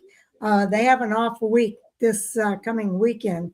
So they will not be on the track. Maybe that little bit of a rest will kind of help them out. He says, All Sports All Day says he led some laps at the start. And that was about it, I guess. Yeah, like I said, I get the feeling that maybe the car was a little too loose, whether it be the weather, the track, whatever, little outside of what he wanted. Be like, no, not that loose. Too loose. Okay. Again, the top 10 finishers: Justin Allgaier, Brent Cruz, William Swalich, Sam Mayer, Brandon Jones, Corey Day, Carson Cavapo, Kyle Larson. He was in the top 10 at least. Taylor Gray and Sammy Smith. So for me, well, I'll just say this for a big takeaway, but I want to hear your big takeaway from this race as well, was that Justin Allgaier, the veteran savvy, prevailed again. But the emergence of Brent Cruz and the continued growth of drivers like Swalich and Day suggests that the next generation is getting closer to a breakthrough on a weekly basis. So will we see a breakthrough with those drivers beating Justin Allgaier in the second half of the season? Ooh, the fact that he came back and got another win, obviously you might beat him 1 week and, him have his bad day of 10, Yes. But yeah, you're going to have to be winning every week in order to catch him. And I know with the points reset, it won't be as steep. But again, if he's running top 5 and winning races, every so many races, tough to gain on him. And he gets a points lead because he's going to be the regular season champion. And I'll go ahead and say it. I think everybody's second on back is just working for reseeding. For reseeding for when the chase begins, because a lot of things will change once that chase begins. And Justin Allgaier, as good as he's doing right now, he's got to maintain that momentum when he gets into the 10-race chase. And Sharon, you used a couple words there. I know you were reading from the recap, but savvy and veteran experience. I will use those words instead of bullied. Because again, he didn't do anything wrong to him. I felt bad for Brent Cruz, rookie, having it taken away by a veteran, but savvy and veteran experience of got beat, but I felt so bad for Brent Cruz. Well, earlier this season, we have been talking about some of the young guns coming in and winning over the veteran. Right. So I think it'll still happen in the second half of the series. This time it was the veteran kind of schooling the boys. And I know we've had that on, there's 4 of them we really talk about of who's the next one to get their first time win. Brent Cruz being one of them, Carson Cavapel, and then our 2 rookies as the highlighted 4. Like I said, at one stretch it went Junior Motorsports, Carson Cavapel, and he was in contention. But what we've seen, I really think Brent Cruz is the next one. And he was so close this week. So close he could taste it. Yeah. And that I do feel for him from what you're saying as well. I just don't think Justin's the bully. He was not a bully. I will say it was my gut feeling of that just because I felt bad, but I should not have used the word bully. Because and we know that, like I said, if Justin Allgaier gets into you, he's going to come tell you my bad. It's just not who he is. Just not who he is. So my apologies to Justin Allgaier and all Justin Allgaier Illinois fans. Okay, tell us what your O'Reilly Series takeaway was from the race this weekend. We always love hearing from you guys. Nick Sanchez signed with Peterson Racing. He'll be racing in the O'Reilly Series. I have missed Nick Sanchez in the series. It's not going to be the top-notch equipment, but we'll see what Nick Sanchez does. Well, you hit on one of my 2 points, Sharon. You generally are reading my mind. I read the headline and I was like, Sanchez is back. I'm like, awesome. Let me read about this. Yeah, the team is with, but also then I look at Austin Green is the one that's being pulled out. And he has had, especially on road courses, top 5 finishes, a lot more in contention than what I would have expected. So I hate, again, if somebody's coming in, somebody's got to go out. I hate that for Austin Green. I felt bad. But I am excited for Nick Sanchez. Mentioned that they've had a couple of good runs. Is it possible Sanchez can take them to another level then, which is what I'm sure their thought is on the tracks they've selected him to be in as part of the process. I am hopeful and excited. You're right. I've missed Nick Sanchez. I felt horrible when he ended up not being in a couple of races. Yes, I did too. And I'm trying to see the announcement because I don't think it was the full time. I think he had select races. No, I think what I read 4, and I want to say Pocono and Indianapolis were 2 of them. Okay, so it's not the full season. No. I think he's sharing that ride with Austin. But that also takes Austin out of, and I hate to say this, that he wasn't going to make the chase anyway, but just taking seat time away from him. Austin Green, 24th in points at 205. But if you look at it, just above him, Patrick Starpoli, rookie, Harrison Burton. Below him, LeVar Scott and Kyle Sieg. Josh Balicki, a very veteran driver. So he was doing reasonable in that ride, the position he's in. and I just hate to see that taken away from him. Yeah, I hear you. Okay, now All Sports All Day says if Allgaier doesn't win the championship, will it be more of a hack championship than Zilich's last year? I think no, but it would come so close. Yeah, it was so disappointing when he did not win that championship. I was happy for Jesse Love, but it was sad. I felt the pain that Connor Zilich was feeling at not winning that championship after having such a fantastic year. Absolutely not. And I didn't like to go down this road, but it was something I always said about the one race championship. That was, a possibility to call if someone does get on a roll or Justin Allgaier's team falls off and somebody else does win the championship this year. No, it is not a hack. Go back to Kevin Harvick. Oh, I mean, 10 races goes into the playoffs, didn't show up. I mean, come on, So in this format, no, I would not call that a hack by any means. Hunter says, I do like the new format. Even his buddy Love knew he really didn't deserve it just for winning the one race. And you're right. He felt bad for his friend as well.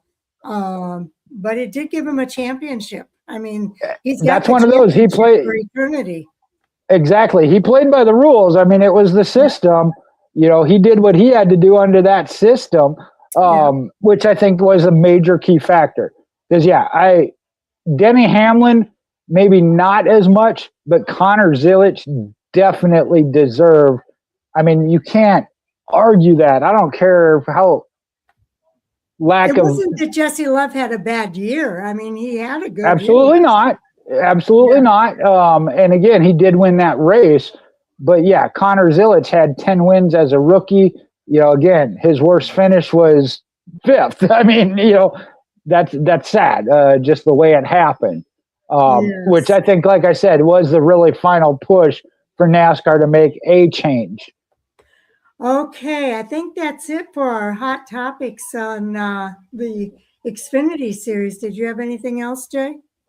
Let's see on the O'Reilly. I thought I did when we were talking about Sanchez.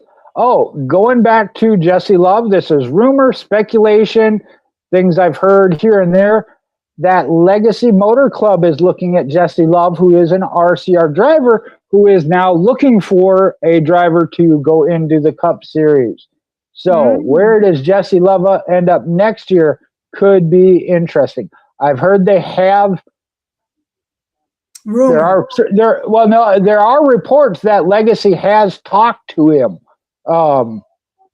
as far as that whether that was, hey, would you think about it, or hey, we got a deal, look at it, or what level, that is unknown. But they have talked to him. That is definitely knowledge.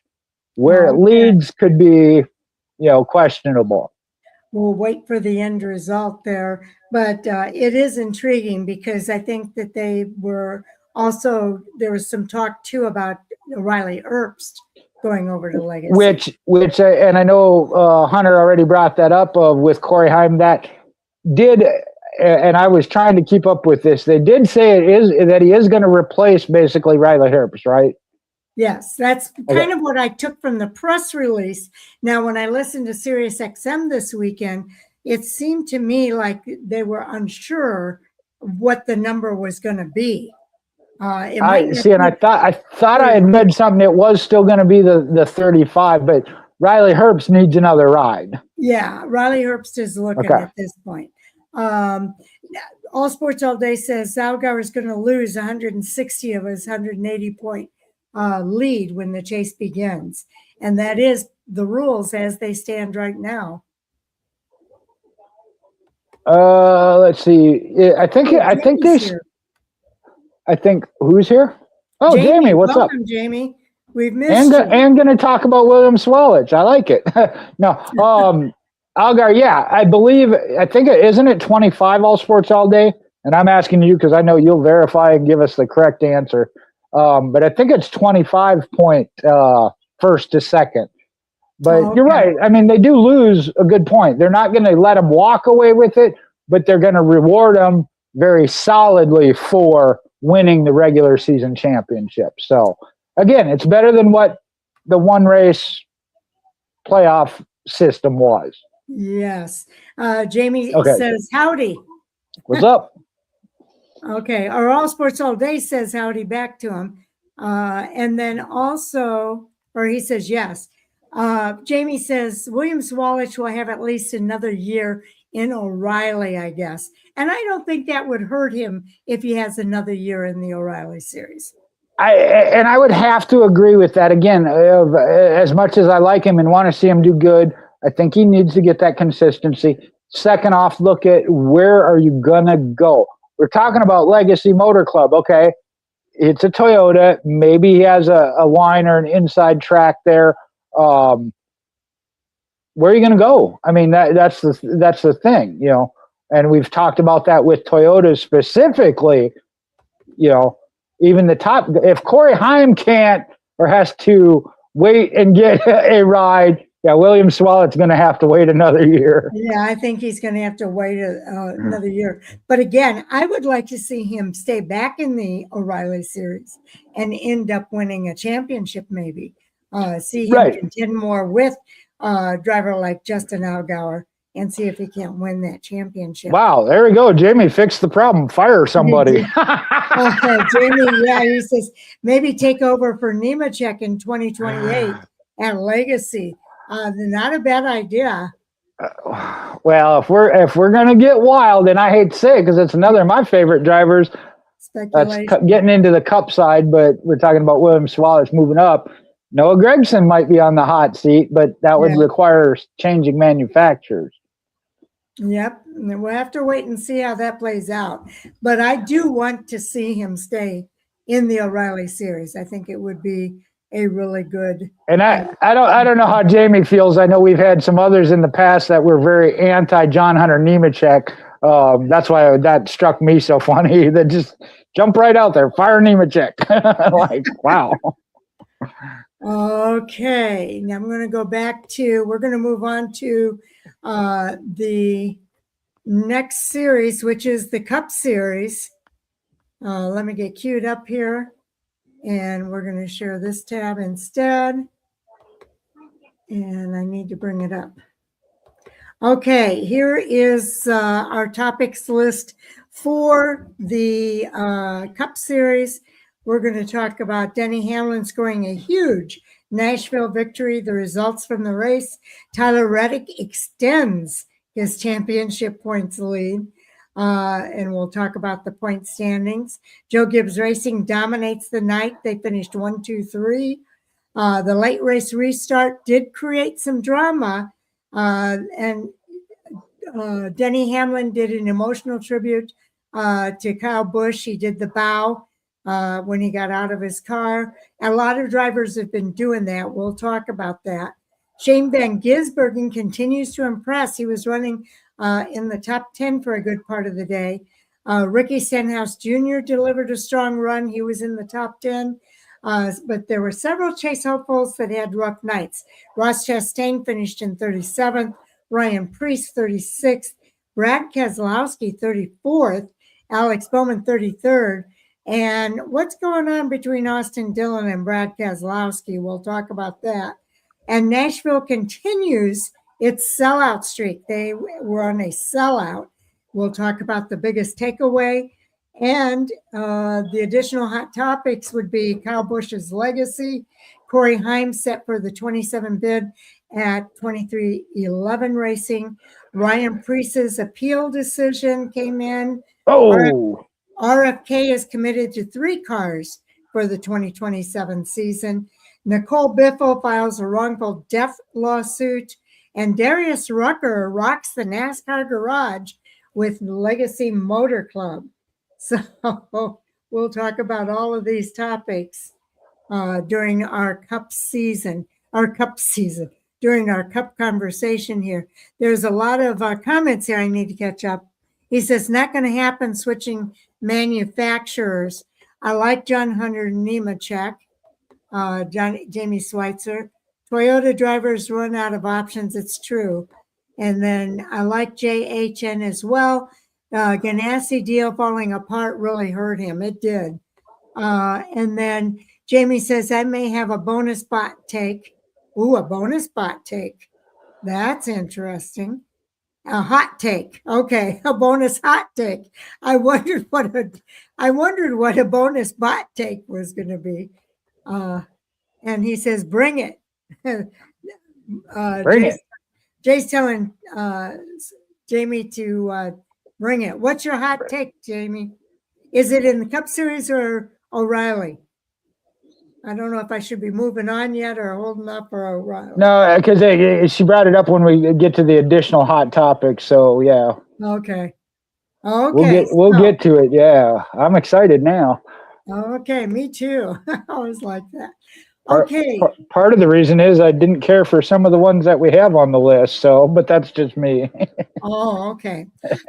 Well, it was just my input. Yep. No, I know. It's ones I know we got to talk about. I get it. Okay. Now, Denny Hamlin scored a huge Nashville victory. He earned his 62nd career Cup Series win, holding off his teammate Christopher Bell. And that was really a battle at the finish, three-way battle, really. Hamlin led 57 laps and survived a wild restart to give Joe Gibbs Racing a dominant night.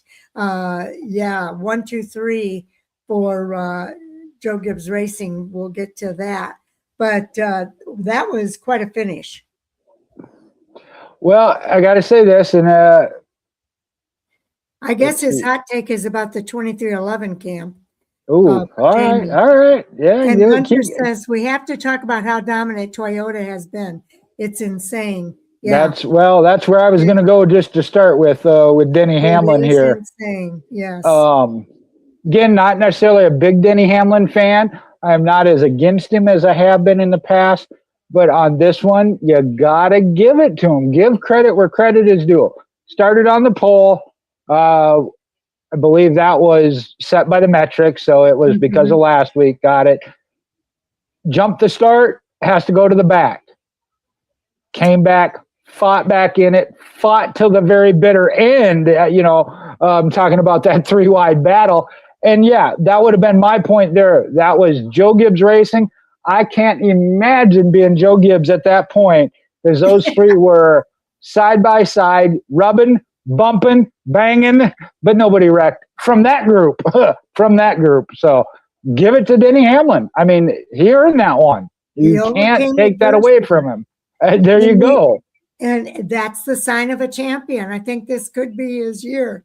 We'll have to wait and see. We're seeing a different Denny Hamlin this year, and I think it might work in his favor.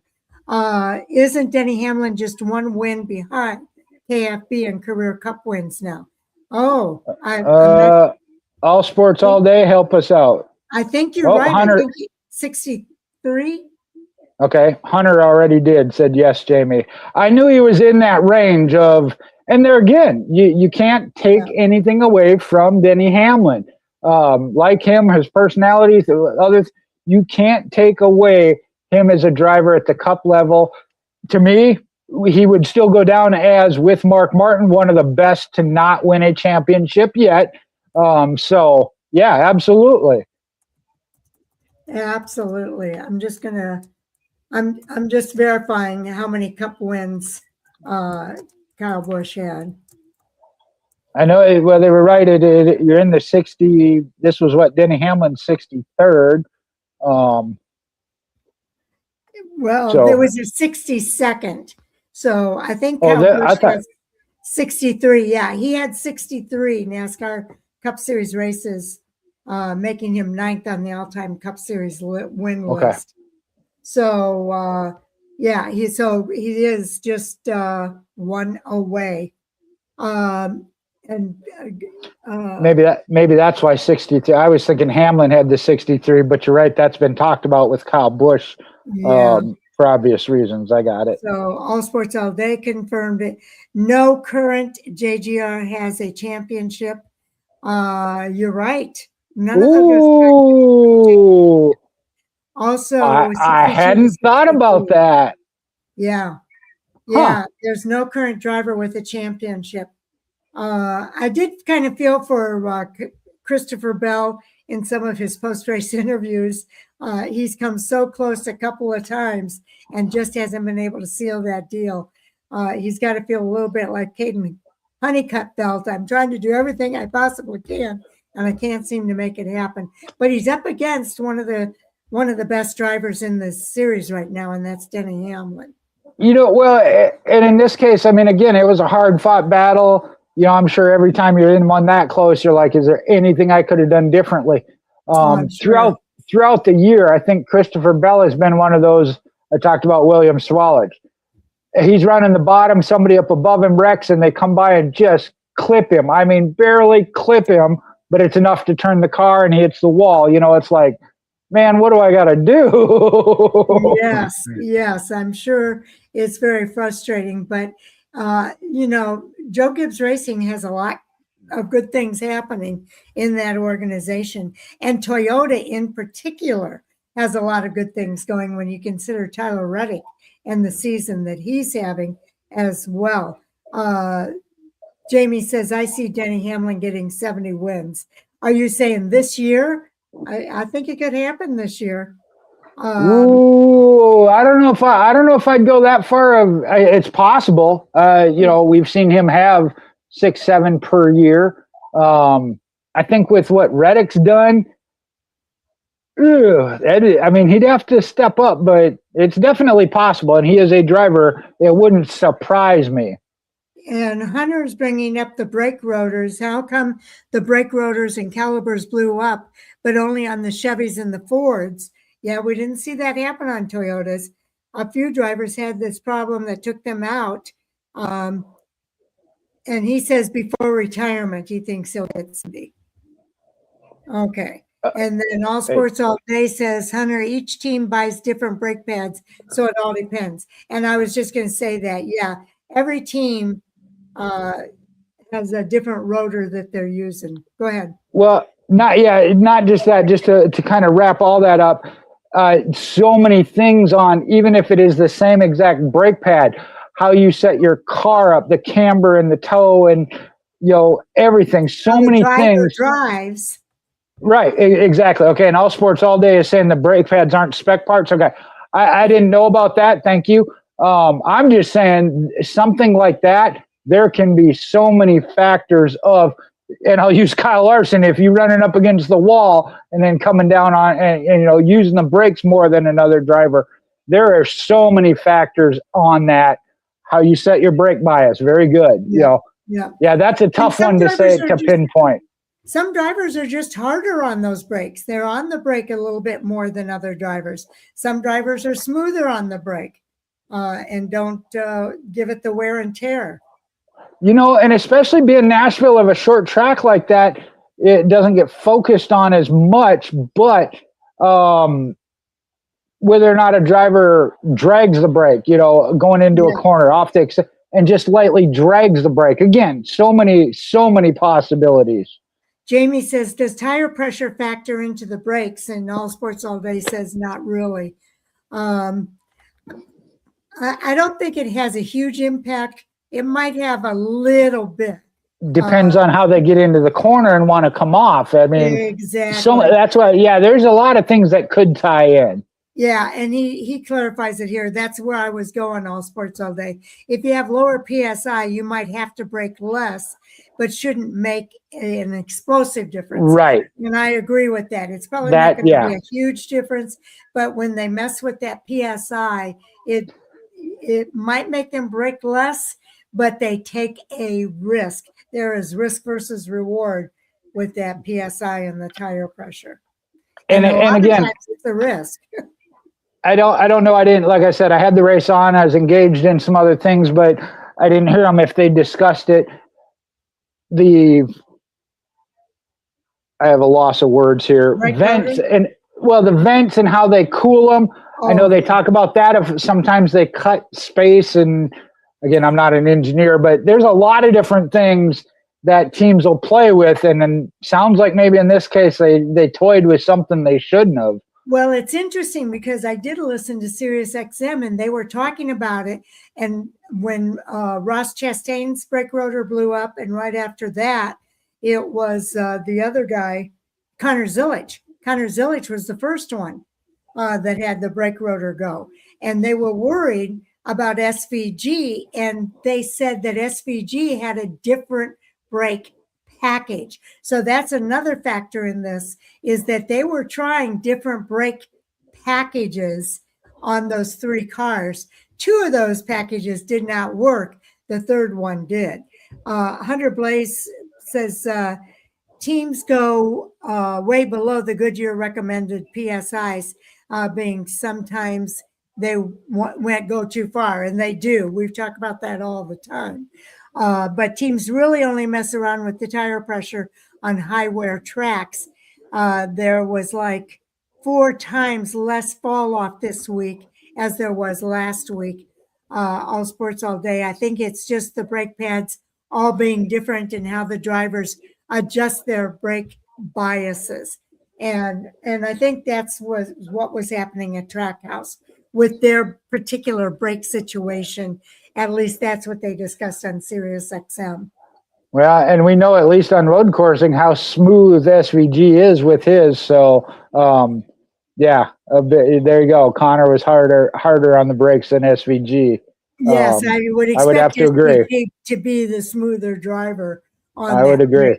Yeah, so I agree with that too, Jamie.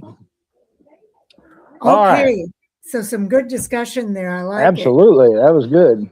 Yeah. All right. I know we talked about Denny Hamlin, but if you want to get the rest of the top 10 there, yes. Sharon.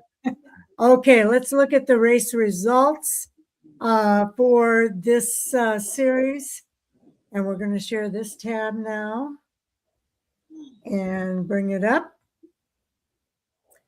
Okay, Denny Hamlin was your race winner. He gained 62 points. His margin of victory was 0.115 seconds, and he led 57 laps. He, of course, is the number 11 driver for Joe Gibbs Racing. 1, 2, 3. Denny Hamlin first, Christopher Bell second, Chase Briscoe in third. Denny Hamlin also had the Xfinity fastest lap at 29.73. If you look at, you can look up to the far left here and see what everybody's points were for the day. Denny Hamlin at 62, Christopher Bell gained 38, and Chase Briscoe 39. Right behind them, though, Ricky Stenhouse Jr., 41 points gained on the race. 32 for Shane Van Gisbergen, had a top 5 finish on an oval. The man is making progress on ovals. 37 points for Tyler Reddick in 6th place. Chase Elliott also with 37, and Ryan Blaney also with 37 points. 6, 7, and 8, all 37 points. Zane Smith had a good run with his 9th place finish, 28 points. These are the drivers now that are below 30. Carson Hocevar in 10th with 27 points. Eric Jones finished 11th with 26. Ty Dillon in 12th. So it's the top 16 drivers here. Ty Gibbs in 13th, Joey Logano 14th, Michael McDowell 15th, and Noah Gragson with a 16th place finish. Yeah, but these are the guys that really made it happen right here. Obviously the focus there, that 3-wide battle of Joe Gibbs Racing, kind of felt like Chase Briscoe is the one that maybe had it taken away or lost it. But again, you got to give it to Denny Hamlin as well as Christopher Bell in there, and they mixed it up and did so cleanly. From there on, Ricky Stenhouse, great run. Shane Van Gisbergen, did he get a couple positions at the end freely? Yes, but he was there. Again, a top 10 finish. Sharon hit on it of, his oval track performance. Man, that has just been impressive. He did start in 10th position, ran top 10 most of the day. So I'm so looking forward to the second half of this season with him. Yeah. Then you got Tyler Reddick, Chase Elliott. There are 2 that were involved. I think did Blaney get part of that accident at the tail at the end? That might have been when I was getting out of the car and coming into the house. Well, I know Reddick and Elliott did one of the accidents, but again, good solid finish. Could have been a position or two better. But Zane Smith getting the top 10, huge day, as well as Carson Hocevar, two that we're seeing really have some good runs as of late. My biggest takeaway, as Sharon, you were reading those numbers. Yeah. And as we're going to transition into the points, talk about even changing any. Stenhouse actually second best with 41. You win and run up front, get the stage points. Denny Hamlin got 62. You're talking 20 points. And even with that, we'll talk about Tyler Reddick's points lead. Denny Hamlin gained points on people. Everybody else didn't gain a whole lot. I mean, that's how tight it is. He's now under 100 points. We'll talk about it, but 50 laps, All Sports All Day says 50 laps older tires this week had about a half-second fall off per lap as compared to Charlotte was almost 2 seconds last week after 50 laps. So, yeah, that's pretty interesting. A P8 for Blaney somehow. Yeah, he had to talk about overcoming. He had to overcome some things during that race. That's kind of a Blaney-style race. It is. Jamie says, I noticed a single lap led by Logano. Woohoo! Woohoo for Logano. No other Joey fans? Okay. Okay. All Sports All Day was up. Says he was up till 1:30 this morning for the race today. Woke up at 5, so got to hit the hay a bit earlier tonight. Thanks for another great week and good night. Race and peace, Rowdy. Yes, I'm sorry you're not going to be here for the Rowdy part of the discussion here tonight. But I understand All Sports All Day. And just to say, I really appreciate you guys being patient with me last week. I was visiting family. That's why I couldn't be here. And that's why we didn't get any of the previews done this week. But I'm back and we're back on track for this week. So thank you for being patient with us last week. And thanks for being here and participating tonight for sure. Absolutely. Jamie Schweitzer says Blaney did get I thought he did get clipped, yeah. Yeah, and Bell says Bell went too fast in the turn shortly after JGR went through wide, and Hamlin drove away with ease because Bell took clean air away from Briscoe. That is true. That's what happens when second and third place are battling and the other guy is out in front. Those two went up the track and Hamlin went to the bottom and got away with it. And that's one of the post-race interviews I did catch at that point. Bell is one of those of, man, I want to do over because he knew what he had done wrong.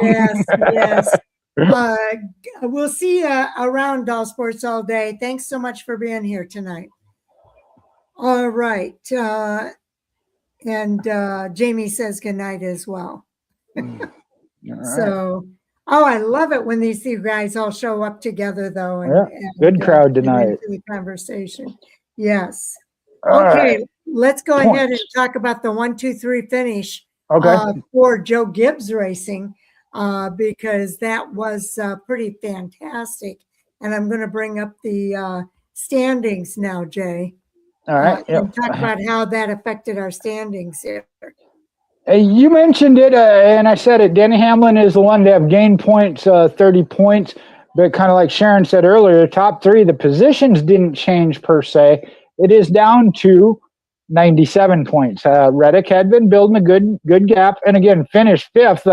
Nothing to sneeze at by any means with his 5 wins on the year. Here's where I look at, though, Denny Hamlin. 2 wins, but 4 stage wins. Picking up those stage points, even with winning, maximizing even more so. Then you drop down to 174 back for Ryan Blaney in third. Denny Hamlin's got a couple of wins now, chipped into that lead. Blaney and the rest here, they're kind of getting hung back. Chase Elliott at 460 is 197 back. Ty Gibbs in fifth, 208 points back.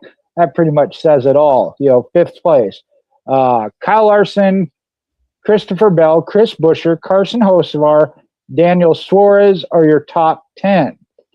Then we get into some interesting things. Believe it or not, Hendrick Motorsports, William Byron in 11th. Shane Van Gisbergen, 12th now, back up in and getting better. Again, he had been out, in, and then out, and now back in. Brad Keselowski, rough day, 13th. Chase Briscoe's up to 14th. He has been in and out as of late. Bubba Wallace in 15th, and Austin Cindric in 16th. Let's see. 306 is our point. Ryan Preece is 2 back, 304, and he doesn't get any points back from the penalty. We'll get to that. Bummer. Joey Logano, 297. Again, Joey Logano, champion, multi-time champion, is now 18th. What did I say was the point? 306. He is 9 points out. Michael McDowell, big gap there, 22 more back. That's where you start getting into some steep numbers. Michael McDowell, Zane Smith, 272. Eric Jones, 270. AJ Allmendinger, 266. And Ricky Stenhouse, 263. That's your top 23, and I'm going to stop there because it's another 20-some gap back to Austin Dillon.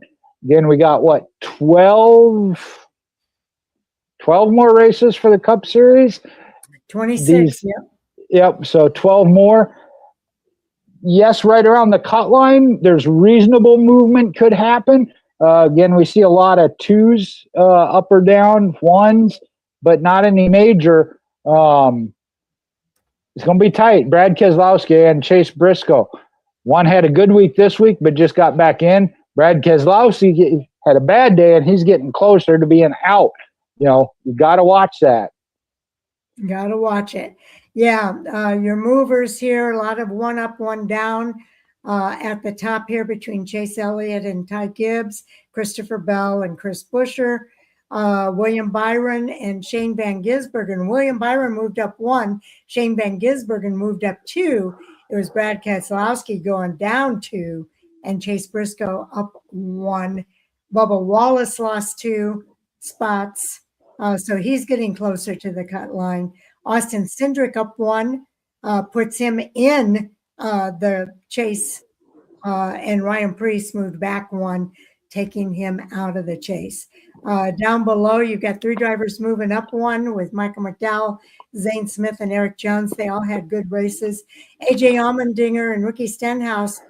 AJ Allmendinger down, Ricky Stenhouse up. Ross Chastain down 3. That brake rotor really hurt him. Riley Earps up 1. John Hunter Nemechek. Noah Gragson up 1. Ty Dillon up 2. Cole Custer up 2. Alex Bowman 1. And Cody Ware and Catherine Legg. I don't think she was in the race this week, though, was she? No. I don't know think how so. she moved up. The other guy must have did really bad. But yeah. It is interesting. It's getting harder and harder for these guys to make up. And about the only way you can gain on the leaders is by winning the race at this point, Jay. Yeah, I'm confused on that. Go ahead and read. Jamie says, Jamie's I'm comment. still hanging out. And the fastest lap points all around for Hamlin. I never thought it was likely, but Hamlin may get his championship this year. Joey likely missing the chase, in my opinion. And I agree. I think Joey is not having the best of years at all. And Hamlin just seems to have a different demeanor this year, seems to be on the mark and not distracting himself. I think in the past, he's always distracted himself and ended up shooting himself in the foot. I don't think that's going to happen this year. He seems to be focused and on the mark. I think Hamlin deserved his championship last year. We said this last year, and I think he deserved it last year. Again, heartbreaking. I felt like the system got him. I'll leave it at that. He's in about the same position this year. The fact of how well Tyler Reddick has done this year, I can't thus put him above Tyler Reddick at this point, as far as being the best. Or falls off in the second half. Well, but we've also seen that from Hamlin, and you could from anybody. And that's why I said that as far as that, he certainly is going to have his shot at it. We'll see, again, that regular season champion gets a 25-point bonus. Is that something Denny Hamlin can overcome? I think it'll be who maintains and is on top of their game when the chase starts. Yes, I would agree. It does seem to be how that's going to play out. So, but I think I agree with you, Jamie, on both counts there. Yeah, going back to the Joey side, I would have to agree. Clearly, overall, not a Penske type year. Blaney's still doing his thing, and a lot of times it is recovering and passing a lot of cars because of his pit crew on pit road. That's better. But yeah, Joey's definitely should, as the multi-time champion veteran, should be the one leading the way, and he's lagging. Yeah, even without winning, though, Tyler Reddick is still in the championship lead. He finished 6th and maintained his position atop the regular season standings. And he's still been consistent, making him one of the favorites for that regular season championship at the end. Would you say 12 more races left? Yep. We'll see what happens, but it's going to be fun, especially with some of these guys. Toyota has just been unstoppable this year. They placed 3 cars in the top 3, and Reinforced JGR is one of the hottest organizations entering the summer stretch. Can they maintain that throughout the summer is the big question. Go ahead and hit Jamie's comment there. I don't think that would be a factor, but I know we like to think about things like that. Reddick, having Hamlin as a boss, he won't hand it to him, but is acutely aware of Denny's impending retirement. Oh, interesting. Looking at that right now, Reddick has the 5 wins compared to anybody else. Hamlin and Elliott that each have 2. Running 5th to 10th, he's maintaining a good, solid points lead. Yes, you get a 25-point bonus, but if drivers are picking up, Denny Hamlin got 30 points on him this week. You can't do that even with that 25-point gap. So again, it will matter of how they start the chase, those first couple races, because again, most of the experts are saying with the way points will reset, you got to be in the top 6 to even legitimately have a shot to make up what you're going to have to. Right now, coasting is okay. It'll keep you in that position and get you the regular season championship. But as All Sports All Day said, with Justin Allgaier, you got a 180-point lead. You're going to lose 160 of that. So you can't just coast like you have been. Yeah, that's true. Okay. So there are the team to beat, I think, though, in this Cup Series. And you got to ask yourself, who are going to be the guys that could beat him? I think Ryan Blaney is probably closest, along with maybe Chase Elliott. Ty Gibbs is another Toyota. But Kyle Larson just seems to be off a little bit this year. I'm surprised by that. Well, what I look at when you talk about that yes, what we're seeing right now, again, Tyler Reddick got his wins, kind of maintaining, still running consistent. Denny Hamlin, Joe Gibbs, clearly getting all theirs together. As we saw this race, 3 of them 3 wide. But there's so many drivers that we see with either a win. I've hit the wrong page here. Give me a second. Well, Chase Elliott has the 2. Ryan right, he's the other one. Ty Gibbs, Carson Hocevar a little bit further down. Daniel Suarez, we've seen what he's doing with Spire Motorsports and got a victory. So there again, can any of those pick it up and really hit their stride as the chase starts? Again, that far down, is it enough to get them in contention? Yeah, we'll have to wait and see. Well, a lot can change in the 10-race chase. Right. Who carries the momentum into that chase that's going to make a big difference. Absolutely. Jamie says each of the big 3 teams have 2 non-winning drivers, which is interesting.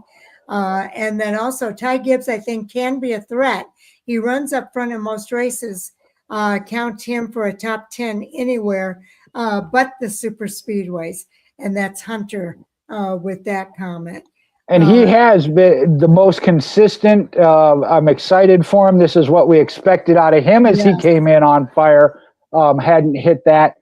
Clearly, fifth in points. What is he? 400 or 449. It's tough to compare just because we got two that are really dominating. Ryan Blaney in third at 483. Gibbs is within striking distance of, as Sharon says, the points gap there. It's possible to get that in one race. So, yeah, he's in contention. And we saw his streak of top 10 finishes did come to an end, back on it. So, yeah, I would not count him out. Yeah, whoever, the idea is to minimize the slump. If you have a bad race, minimize it, move on to the next one, and give it everything you got, because it's the only way you're going to compete against a driver like Tyler Reddick and Denny Hamlin, for that matter. And Denny Hamlin made that big gain this week because he won the race. So he won the stages, he won the race, and that's how you do it. And one of the two there, I don't know which one pointed it out. So also, Denny Hamlin got that 1 point for the fastest lap. Again, you get every point you can, everywhere you can. Absolutely. All right. So let's talk about the late restart creating some drama. The closing laps featured an intense three-wide fight for the lead. Hamlin managed the restart perfectly while Bell and Briscoe pressured him all the way to the finish. That battle produced one of the most exciting finishes of the 2026 season so far, and I would agree with that. It was an exciting finish. I was able to get out of the car, get the race up on the phone, and see the finish, or not on the TV, and it was an exciting finish. Absolutely, and what really impressed me, though, and I get their teammates, and maybe that's what played into it. The chaos was for, at the time, I guess, fourth, fifth, sixth on back. I'm not quite sure. And I was going to go. I just didn't have the opportunity to go back and just watch that final run there. But I was impressed. Again, like I said, I know their teammates. We did see some bumping and banging. It wasn't that they said, okay, everybody pick a lane and stay away. And Hamlin, give it to him. Like I said, he went to the bottom as those two got the air off of each other and, talk about Bell overdriving the corner. He just said, I'll run my smooth lap and y'all fix it, do what you do. And he got away to a, several car length win. It was much closer. I feel it should have been much closer than what the margin of victory showed. But, the second and third did it to themselves. I think what he really said was, boys, this is how you do it. And that's right. Savvy veteran experience. Yep. Because we've seen it over and over and over again. When positions 2 and 3 battle each other, it gives the advantage to the leader. And that's where they got caught up. That what they needed to do was really race Denny Hamlin and keep it 3 wide to the finish, in my point of view. Well, but and that's where in this day and age, and I understand as a driver, you think it's what you got to do. I think I got to take the air off them, so I got to get up next to them. You create the possibility of hurting yourself more than you're going to help. Like you said it. Hamlin just said, I'll go down here and drive by myself, not worry about anybody, and I got the win. Yep. And that's how it's done. So that's what we watched play out. Hunter says sometimes Denny got screwed this year, not winning due to a caution. And this race, it helped him. Bell would have won otherwise, in my opinion. I think you're right, Hunter. It's kind of payback for all the times he did kind of lose it. Denny was kind of like, I got 17 months left in my career. Get out of my way, teammates, in my opinion. That's Jamie's take on it. But, I mean, like I said, there was some bumping and banging, but none of them were over aggressive, in my opinion. I know they crowded each other a little bit, but again, that goes back to the aerodynamics. I know they've done some different package changes. I don't even feel like Hamlin did. And then again, he smartly went to the bottom, and stayed out of everything and let the chips fall where they may, rather than trying to force it by being right up there with them. Because when they bump and bang, it could have been, who was it, fourth place, Ryan Blaney or SVG that could have come away with it if he'd have stayed up there with them and gotten tangled up and lost. Okay, Ricky Stenhouse, sorry, was fourth. There you go. SVG was fifth. I think that's the biggest thing is Hamlin, realized, hey, if we all do this, none of us are going to win. True. That is a good point. Jamie said, yeah, okay, I already read that. I just want to make sure I did read everybody's comment. And thank you for sharing your take on that. It was a good finish. And, in the end, they all finished the race. I think Chase might have fell back a little bit. Based on it, and I don't remember exactly if they were fourth and fifth, and they went back to. They finished 1, 2, 3. Oh, you were just saying Chase Briscoe, yeah. And initially, I thought Briscoe was the one that had it, but then Bell looked good, but then overdrove it, and Hamlin was able to get in it. And I knew, again, I go back to Hamlin of you start on the pole, I don't know how far down the track he was because they knew it. As soon as they dropped it, the green flag, and they went under the green flag, the gap he had, I was like, uh-oh. And they're like, yeah, that's a big jump for Denny Hamlin. It didn't take long, and they're like, yeah, you jumped. I do think Christopher Bell could have won it. Woulda, coulda, shoulda, if you want to put it that way. But I will say Chase Briscoe started in 31st and ended up finishing in 3rd. So a big shout out to him. Hunter says SVG showed great speed in his 5th place position. He did. I was very happy about that. And he also says he led laps and held Larson off and others while leading. And Jamie says SVG is more of a threat than Chase Elliott for a championship, but with his improved oval finishes. Oh, yeah. I don't know if I'm behind him, and you got to give him his props. You got it absolutely so greatly improved on the ovals, been in contention in the top 5. I know Chase Elliott again hasn't had the best of year. But I don't know that if I could put him up that level. Let's see where they are. And you might have to get in that controversy. Yeah, well, I mean, when you look at it, Chase Elliott's 4th in points, SVG 12th. Again, there's going to be points gaps there. Is he gaining? When the chase begins, all of that gap kind of goes away. Right, it'll shrink. That's what I said. So yeah, overall consistency. I still don't know if I could put him above like Chase Elliott, these guys that do have wins this year. It's not out of the realm. It's not out of the realm. We're going to Watkins Glen, and I'm guessing SVG just might be the guy to win again. He'll have 2 wins in his column. Right. So you never know. He's getting better on these ovals, and as he continues to improve, I think he is going to be a championship threat. I think that's on his mind. He wants to win a championship in this series. And I think that is on SVG's mind. Whether or not he does it this year or not, I'm not sure. But trust me, in the next year or 2, he's going to be up there contending, I think, as he gets better and better on these ovals. And I think you're right. I think that could happen at the end of the year. I will say this, and I know we've had it proven wrong in the past, but, you got to take steps. Is he running better on ovals? Yes. Have you won on an oval? We'll look at AJ Allmendinger and some other road course racers that came in. They can win on the road courses. They do win on the road courses. Are you winning on the oval?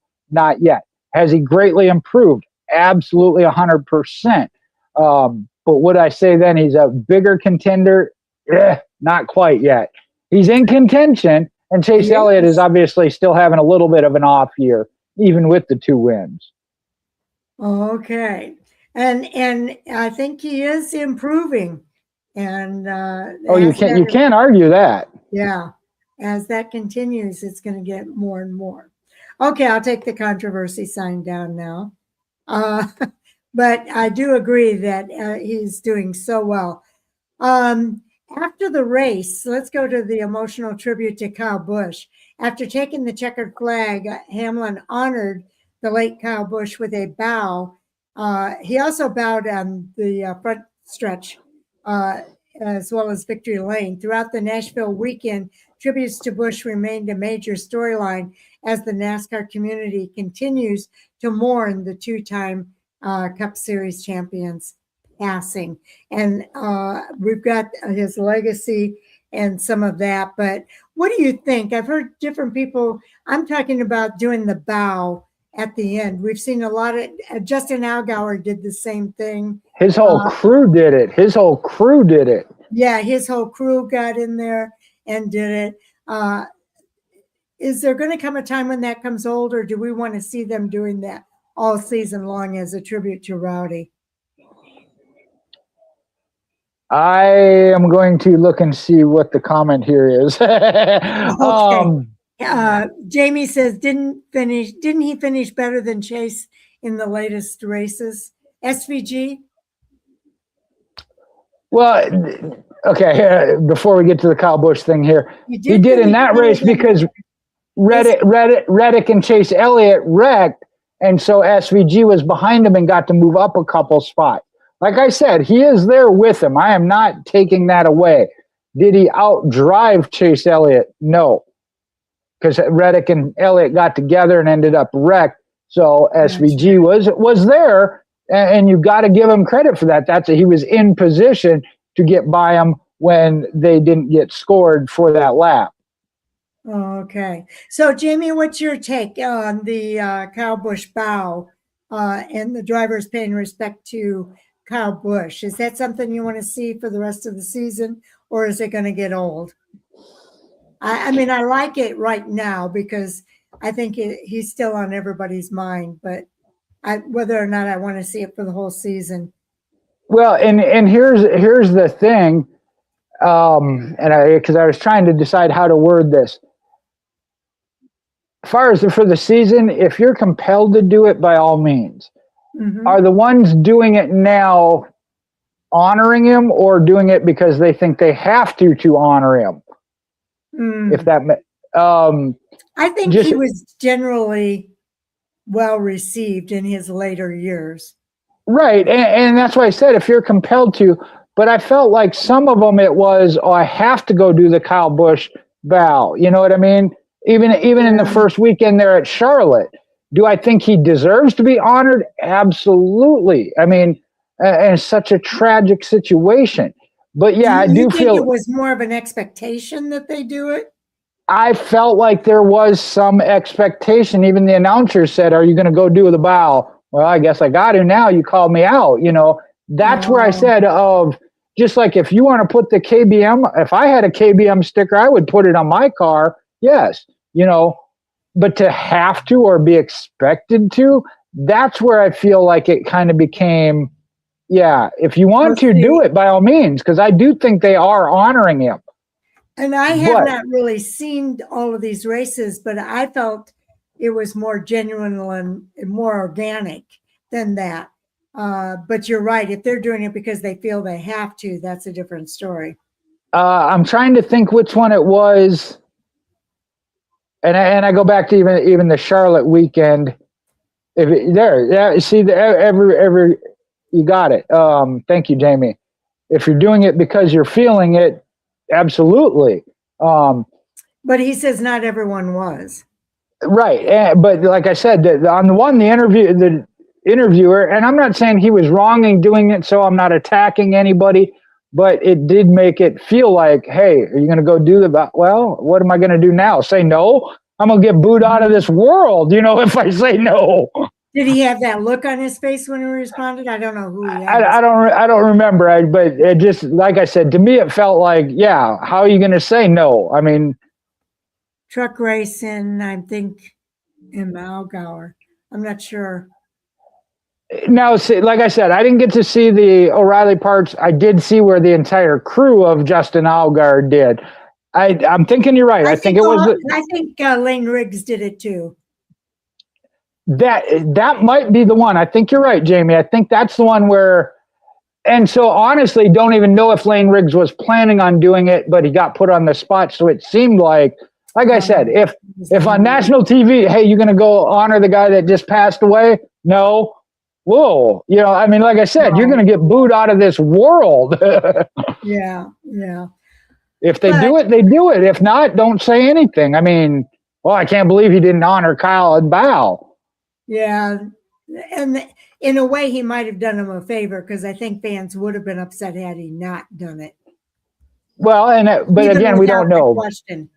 Now, go back to Ross. Ross Chastain at Charlotte. I mean, he very specifically said, "Hey, before I do the watermelon smash, he was still on top of the car. I'm going to do the bow." He had every intention of it. Yes. Great, good on you. But I also then, like I said, if you don't do it, I don't want to hear he didn't do it, he's a bad person. Well, that's what I'm wondering, how long they're going to do it. And somebody said, I think Jamie said, I say until the chase would be fine. I don't care if they do it 10 years from now. If you still want to and feel the desire to, by all means. Yeah. Very, very good. Thank you, Sharon. That exactly. If Kosovar wins, will he ride out the door? I think he would do both, like Chastain did.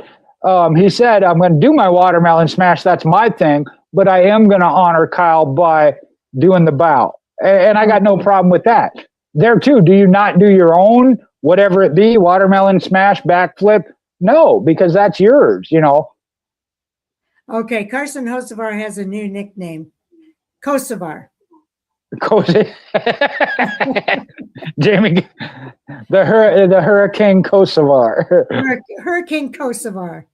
Okay, I like it. Okay, so just a question I wanted to ask here. Let's move on to Shane Van Gisbergen. We've been talking about it. He continues to impress.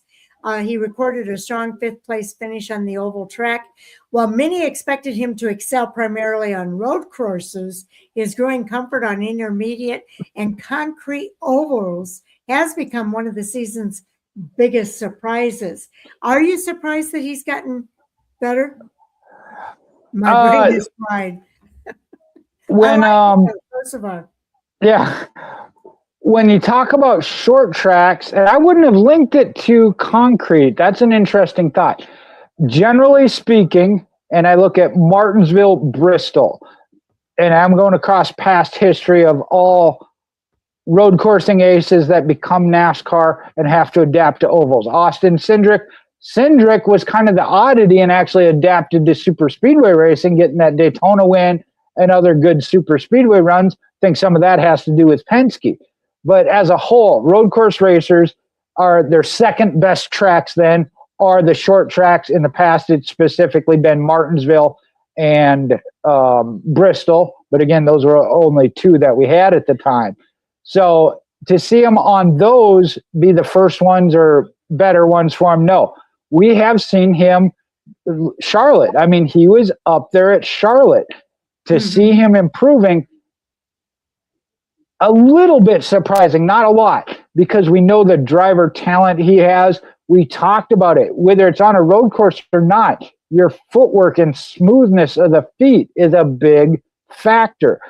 I get certain drivers, Kyle Larson, Tyler Reddick, late model drivers, I guess, if you will, want to stay on the throttle all the time. There's different styles. Go back to Kevin Harvick when he used to be able to run Phoenix. They would watch his feet and try and do what he did. They couldn't. It's in Kevin Harvick. You can't take that out of him. You can try and duplicate what he's doing, but that is in him. So to see him just improve on the ovals has been great. Yes. Jamie says, I never understood Forrest said ran the road courses, but I can't remember him ever winning for being a supposed ringer. And he's helped a lot of other drivers, though, get better on road courses. He didn't. None of them did at the cup level, to the best of my recollection. that he certainly was in contention on a couple. Again, you go back to what cars they were in. They weren't in top tier equipment. So they were getting absolutely maximizing what they would get out of that particular car by getting a second, third, top 5 finish that showed you. Ron Fellows, I think, did in either the O'Reilly or trucks. But yeah, that was at the stage of, how do I say this? Go back of, The you drivers can't. developing. Right. The NASCAR drivers were starting to say, hey, we can't give up points in every race. We got to get better at road course racing. And that was where the road course aces were not just coming in, but also helping train, as Boris said does. But also as they came out there, these cup drivers got to see, hey, they're taking this corner a lot different than I was. We get you got into the age of cameras. Hey, I can see his footwork. I can go back. I mean, they even went back and were watching Ricky Rudd's because he was another one in his generation. They're like, let me see Rudd's footwork. Let me see, Boris Sed's, Marcus Ambrose. And now everybody is studying SVG. SVG, there you go. No, it was well before the Gen 6. Like I said, they go back to in-car cams on the feet go back to Ricky Rudd. Mm-hmm. Okay, let's move on here to Ricky Stenhouse Jr. delivering a strong run. He brought it home in 4th place, one of his best results of the year. With the playoff battle tightening, every strong finish matters, and Nashville could prove critical later in the season. Ricky Stenhouse has been having a pretty good year with Hayek Motorsports. Well, and there's some interesting things here, and I don't want to completely delve into one of the later topics, takeaways, but that team, there was question whether that team with its sponsors would survive. They just re-signed Stenhouse, extended or signed him to another deal. I don't remember off the top of my head of how many years. So they obviously have the intention and faith and plan to move forward. So this is good for him by all means. And again, he has a Ricky Stenhouse type of year. Even in the playoff years, he was one that benefited from that win and you're in. There are tracks where he can win at. He is a top 15 or so, 16 driver. Is he a top 10 weekly contender, championship contender? Just never quite got there, or hasn't gotten there. But I do think he's moving in the right direction. He's 23rd in the point standings. He moved up 3 spots this week. And we have seen him racing up in that top 10, top 15 a little bit more this year than I recall seeing him do in previous years. And I don't know what their alliances are specifically, but they are a single car team, and that hurts. I mean, there's no denying that. In this day and age, that hurts. Yeah, he did have that Kyle Busch-inspired paint scheme this week, too. That was his tribute to Kyle Busch. See, and there, too. I think that was great. Yeah. I thought that was very good. Okay. There were some playoff hopefuls that had rough nights. A number of contenders left Nashville frustrated. Ross Chastain finished 37th, Ryan Preece 36th, Brad Keselowski in 34th. Alex Bowman ended up 33rd after another difficult evening, and those results could become costly as the playoff picture continues to tighten. And in with that is the Austin Dillon, Brad Keselowski scuffle. So... Well, and I'm going back to our point. Well, I'm trying to go back to our point standings. There we go. Thank you.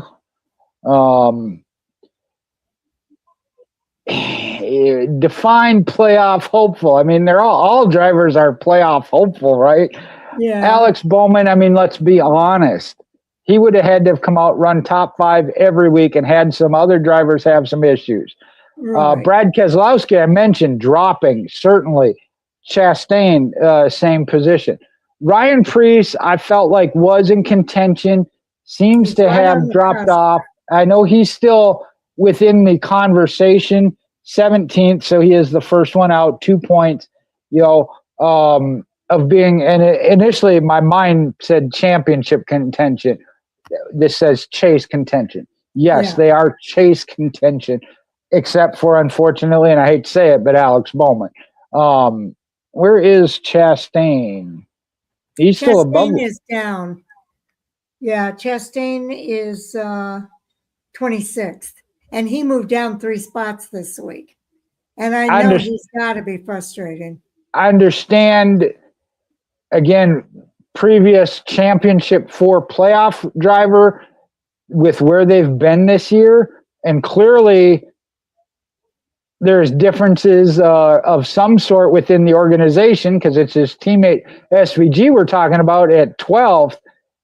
I don't even know if he's a playoff hopeful anymore. 26 in points, 239. Yeah, I mean, Joey Logano's up there above him, and we're saying he might be done. Yeah, both of those drivers have been on a skid. Yeah, Kozlowski kerfuffle. Way down, he said. Yeah. That's a Kevin Harvick word. Yeah. So what was going on between Keselowski and Austin Dillon? I didn't see it, but they were talking about it. So this is one of those of, first you watch it by yourself. We'll see what you see. There's a wreck in front of him. Brad went low. Austin went low. I don't know if Brad checked up. Austin got into him. There was contact. The announcer said something about it of that might have been payback for a couple laps ago. Again, I wasn't paying that close of attention to go, hey, oh yeah, I remember that. I don't know that. Was it Brad Keselowski's spotter said, hey, he just took you out. So that kind of, when I've tried to go, well, and so to go back and watch the replay, when I said I think they were both just avoiding the wreck and then got into each other, but now I got that in my head. Oh yeah, it does kind of look like he drove harder up to Brad versus Brad checking up. So now I don't know. Jamie says they didn't have any post-race discussions afterward that I'm aware of. Yeah, I didn't see it. But there again, I know they interviewed Brad. I didn't get a chance to actually hear it. So I don't know what he said when he came out of the infield care center. Yeah, I think the announcers that I listened to did mention it could be a payback, but I think they settled on it did not seem to be, it seemed to be more of what you mentioned, just trying to avoid the wreck that was happening around them. And so, like I said, the initial seeing it and then even kind of analyzing it, one of those of not that it wasn't Austin Dillon's fault, but if Brad got down there and then didn't have the grip and just kind of checked up a little bit, whereas Austin was still full throttle trying to get away from what was up above him, was it intentional of, hey, I owe you and I'm going to use this opportunity? I don't know. I can't say. But once those thoughts got in my head, then I was like, yeah, it could be. I could see that. I mean, he definitely looked like he closed on him pretty quick. So that I think is a matter. Keselowski, if you listen to his post-race comments, he definitely felt he was taken out.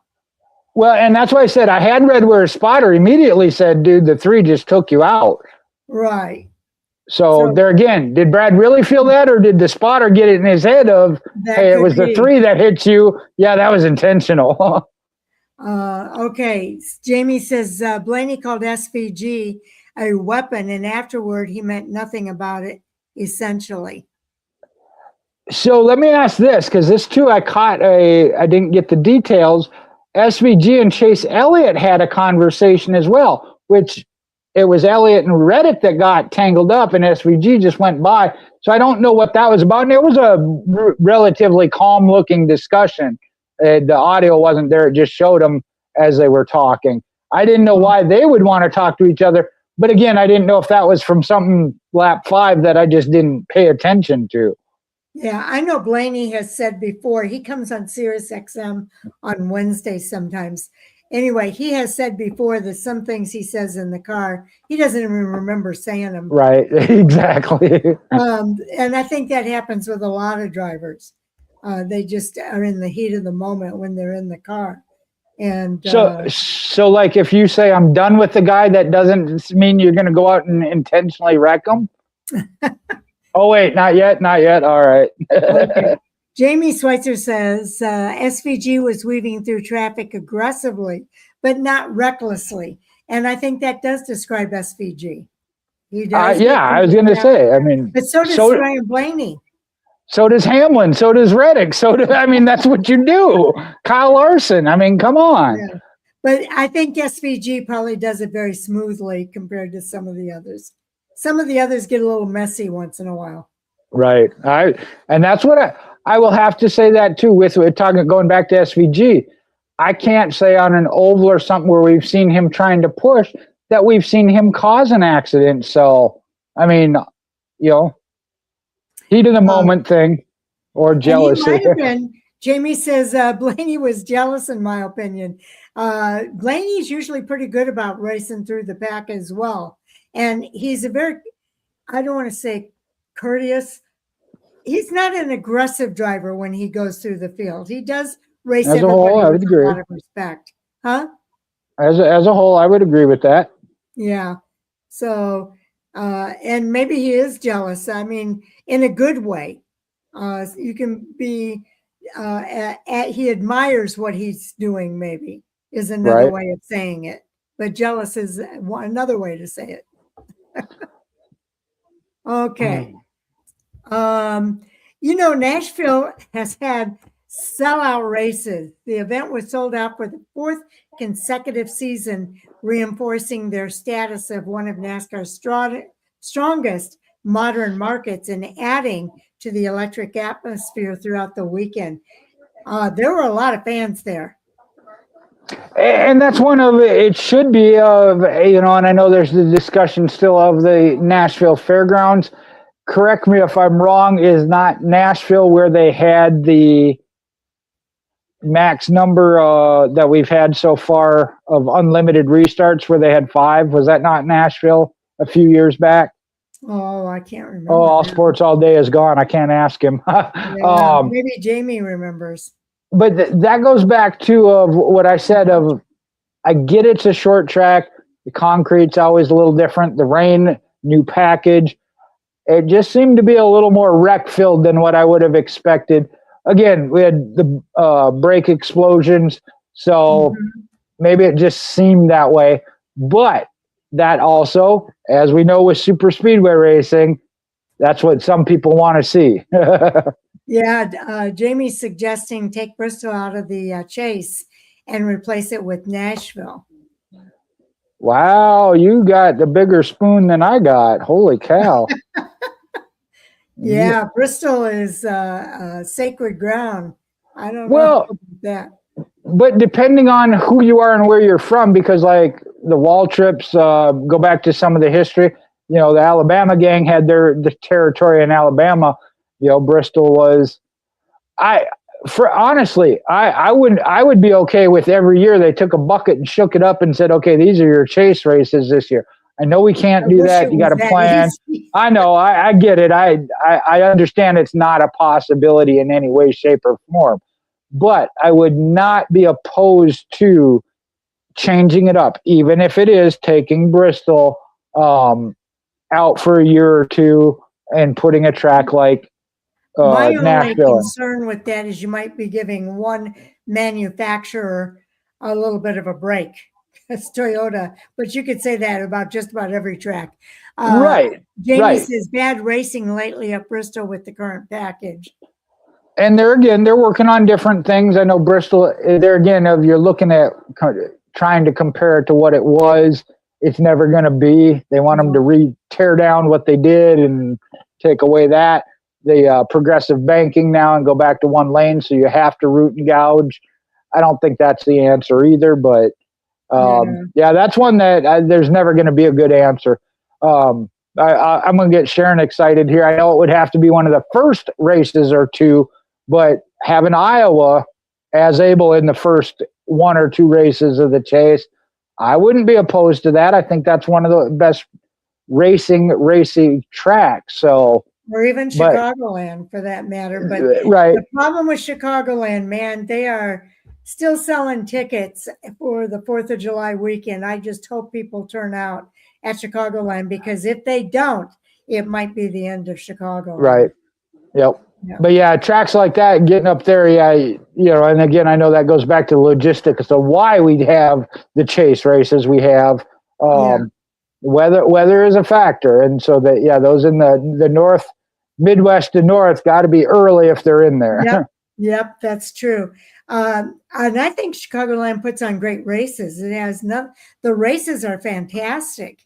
So Sharon, I was there about bringing the street race. Possibly, it's just a consideration. Chicago street race in 27 or the Chase. I don't know about the Chase, but there is talk of the street race coming back. Going back to Chicagoland, and Sharon, I was there with you, and when it went away, that was some of the best racing. Yes. Would it be now? We're projecting, because we have seen the Gen 7 car do better on the 1.5 miles, but do we know it's going to be at Chicagoland? When I think they made a mistake, and I say that from a fan seeing the race on the track perspective. Mm-hmm. It was at the best, one of the best racy tracks we were seeing. I get it, the attendance and whatnot. There were other reasons. I understand that. But yeah, I thought they took it away when it was in its prime, if you will. Yeah, it was kind of a little bit of a surprise when they took it away. But we also don't pay the bills, right? I know. I don't pay the bills. So there you go. Okay. Takeaway time here. I'll give you the takeaway here, and then you tell me your takeaway. And Jamie, you give us your takeaway. The biggest story coming out of Nashville is Denny Hamlin and Joe Gibbs Racing appear to be peaking at the right time. A 1-2-3 finish combined with Hamlin's veteran execution in a pressure-packed finish sends a very strong message to the rest of the garage as the Cup Series heads deeper into the summer schedule. Yeah, they're making a statement going into this summer run. From just that part alone, I would have to lean towards Hamlin because he is climbing. Tyler Reddick came out strong, and now we've kind of seen, like I said, that coasting. Still running very well. Right. Absolutely. That's why I said it's not that he's just out there riding around. He's still top 5, top 10, and he has that points gap. Can you do that in the Chase, even with the 25-point beginning lead, when you have somebody like Denny Hamlin that's winning the race, gaining 30 points on you? That's one race. You're going to be out, back in second all of a sudden, and you haven't been there all year. Got to be careful of that. And getting back to the Chicago street race and the Chicagoland Speedway, they've got the wrong date for Chicagoland Speedway. July 4th weekend is not the weekend to be in Chicago. And it's going to impact the attendance there. They need to have that race late spring, early summer, or early fall. It doesn't need to be right in the middle of the hottest time of the year because it does impact the attendance. And I think that's very specifically part of the, I want to say, mayor, city council, part of their side of the negotiation is, hey, we've shown we can provide, just give us a different date. Yeah, they need to put it in a different date. And I hope they give Chicagoland a chance with a different date before they decide not to do it there ever again. Because I think if they had a different date, they would get the attendance and everything. I mean, I used to not be able to get tickets to Chicagoland. I finally found a friend who had founder seats, and that's how I was able to get to the races because it was so packed. The seasons were sold out at Chicagoland Speedway. So I would like for us to get back to that. But again, you can't have it over July 4th weekend if you want that to happen. Okay. Well, and then that would tie into a totally random thought here. Just popped in.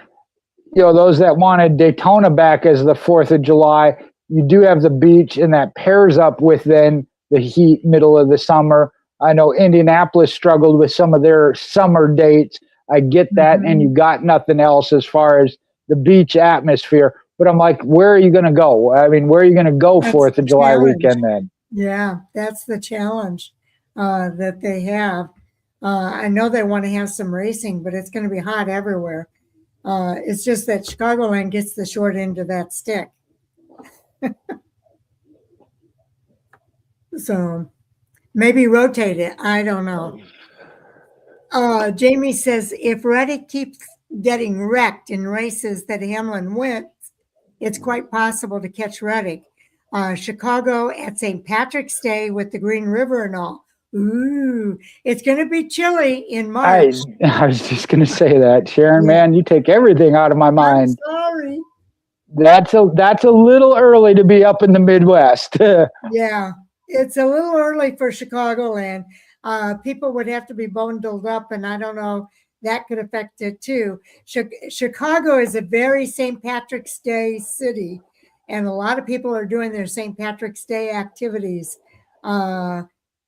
Some of them might want to celebrate out at the track. I don't know, but yeah, that would be a little iffy, I think.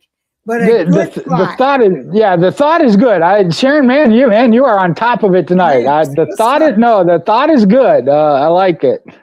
But it is. I've also lived up there, so I know. And Sharon does live there. Yeah. So we'll see. We'll see what happens. I just hope it doesn't go away permanently. Okay. So your takeaways, I guess that was Jamie's takeaway. Reddick keeps getting wrecked. So I guess that was your takeaway. What's your takeaway, Jay? Kind of like I said, Hamlin is really gaining momentum and chipping away at that lead.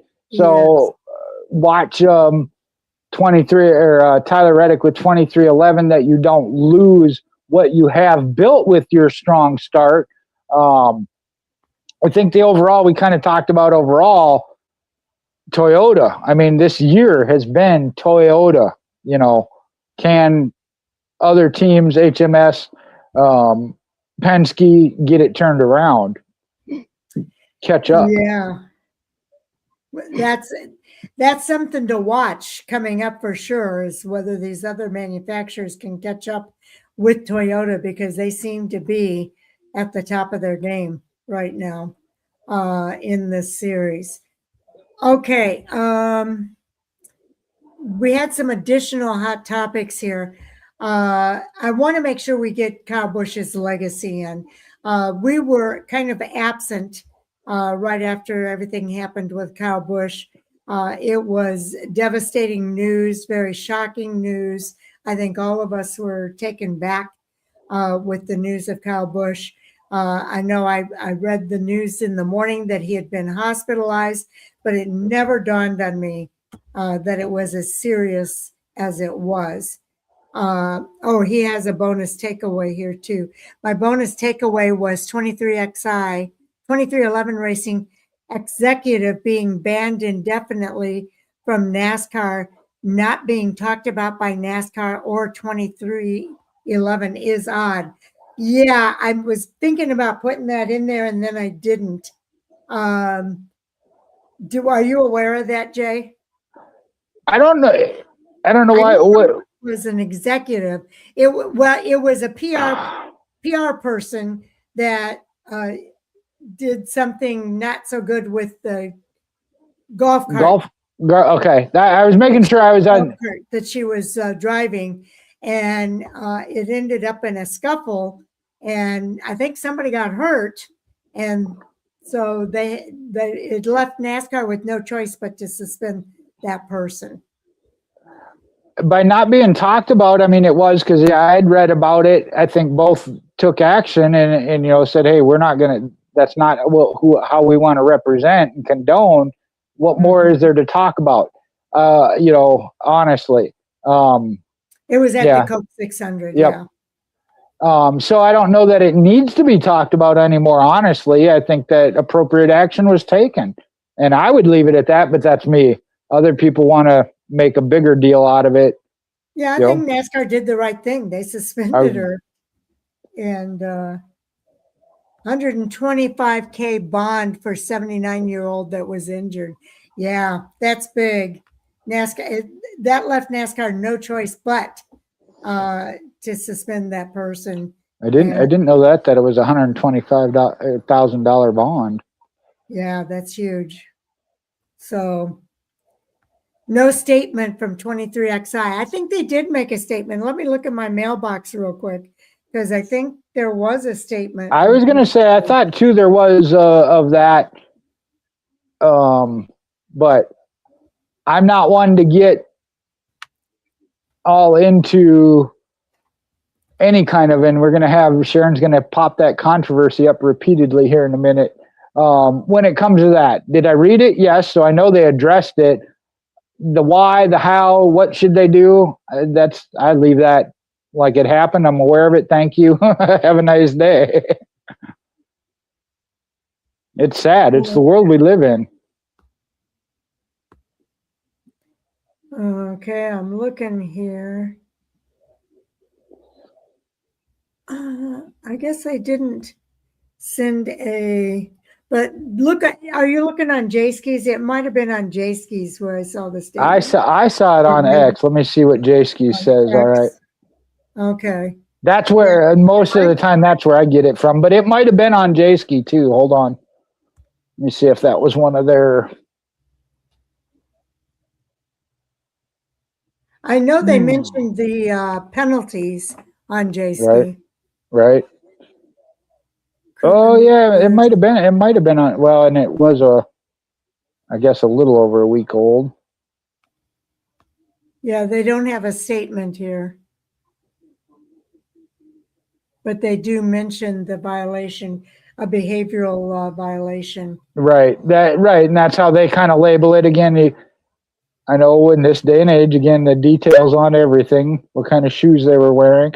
Sharon's gonna end up muting me. So I heard more, perhaps.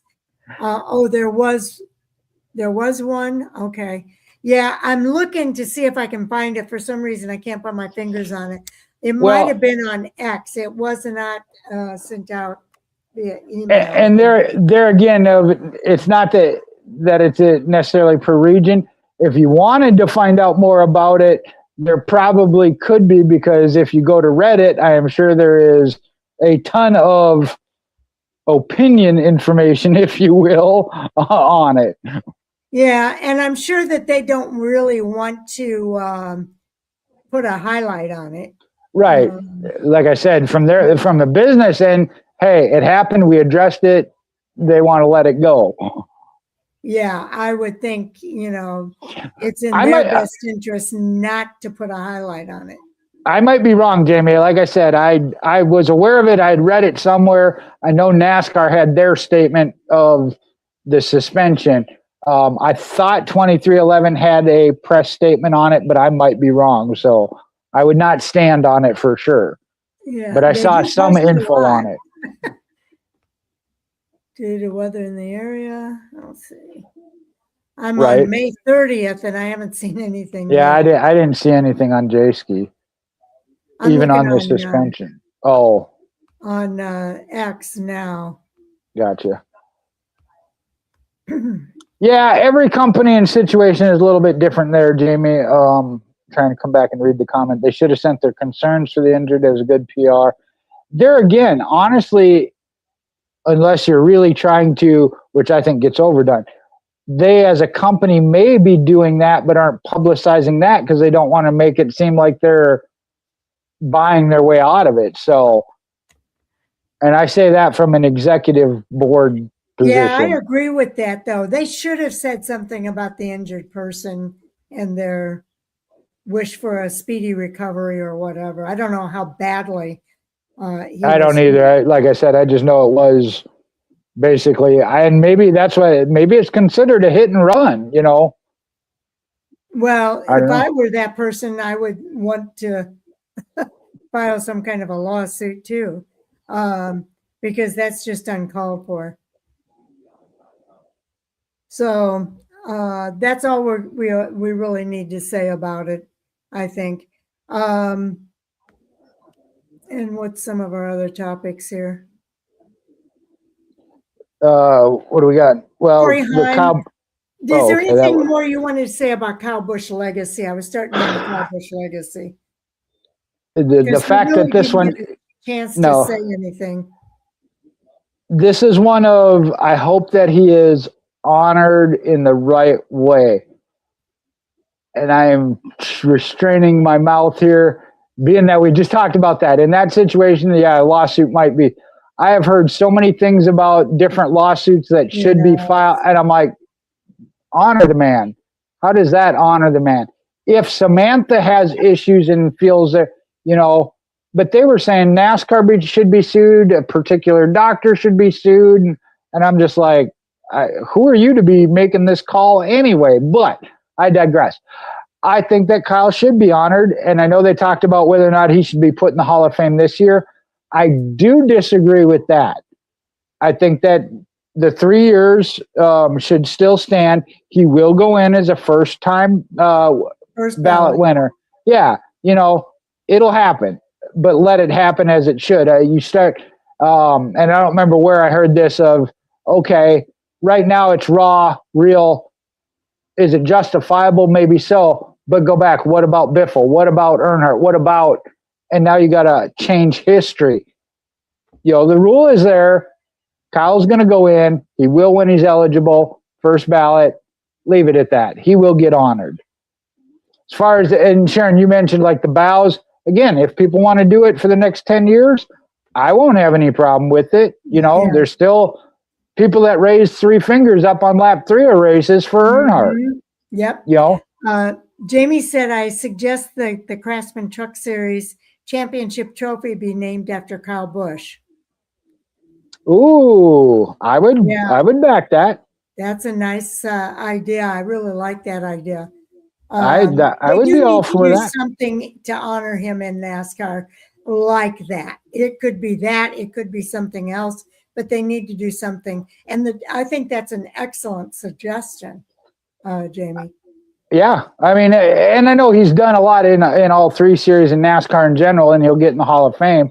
But the Craftsman Truck Series as a driver, as the owner of KBM development, I like that. I do. And he developed a lot of drivers. He helped develop a lot of drivers coming up through the Truck Series. That's one where they showed, and I was aware of some of them and knew it, but hadn't sat down and made a list like they did. Yeah, of William Byron, John Hunter Nemechek, Harrison Burton, Todd Gilliland. Yeah, Christopher Bell. Bell was one of them that I kind of was like, I knew that, but yeah, I hadn't really thought about it lately. Yeah, that's just unbelievable what KBM did for, again, NASCAR. Yes. And that's why I think he's going to leave a huge hole at NASCAR. Oh, no doubt. No doubt. I don't know that I've seen any other driver do it to the same degree that Kyle Busch has done it. And he had such a far reach with the bundle of joy, with the things that he did for fans. I love the video where he sees a fan in the same traffic jam that he's in wearing. Yeah, that one came back up. Yep. Yes, that was such a great thing that he did. And that girl was just so stunned and excited that he was right there and that it was really him. So oh, sorry. His reach was just immense and more immense than I think people realized. I remember Daniel Suarez telling us, Jay, were you with us when he told us how much Kyle Busch helped him when he first came into the series, and that he felt like he was bothering him all the time, but Kyle Busch never made him feel like he was bothering him. He was always willing to answer the questions. And Rajah Caruth is this day and age in that same position. Yeah, I compared those two. Yep. But those aren't the only two that did that. There were a lot of drivers.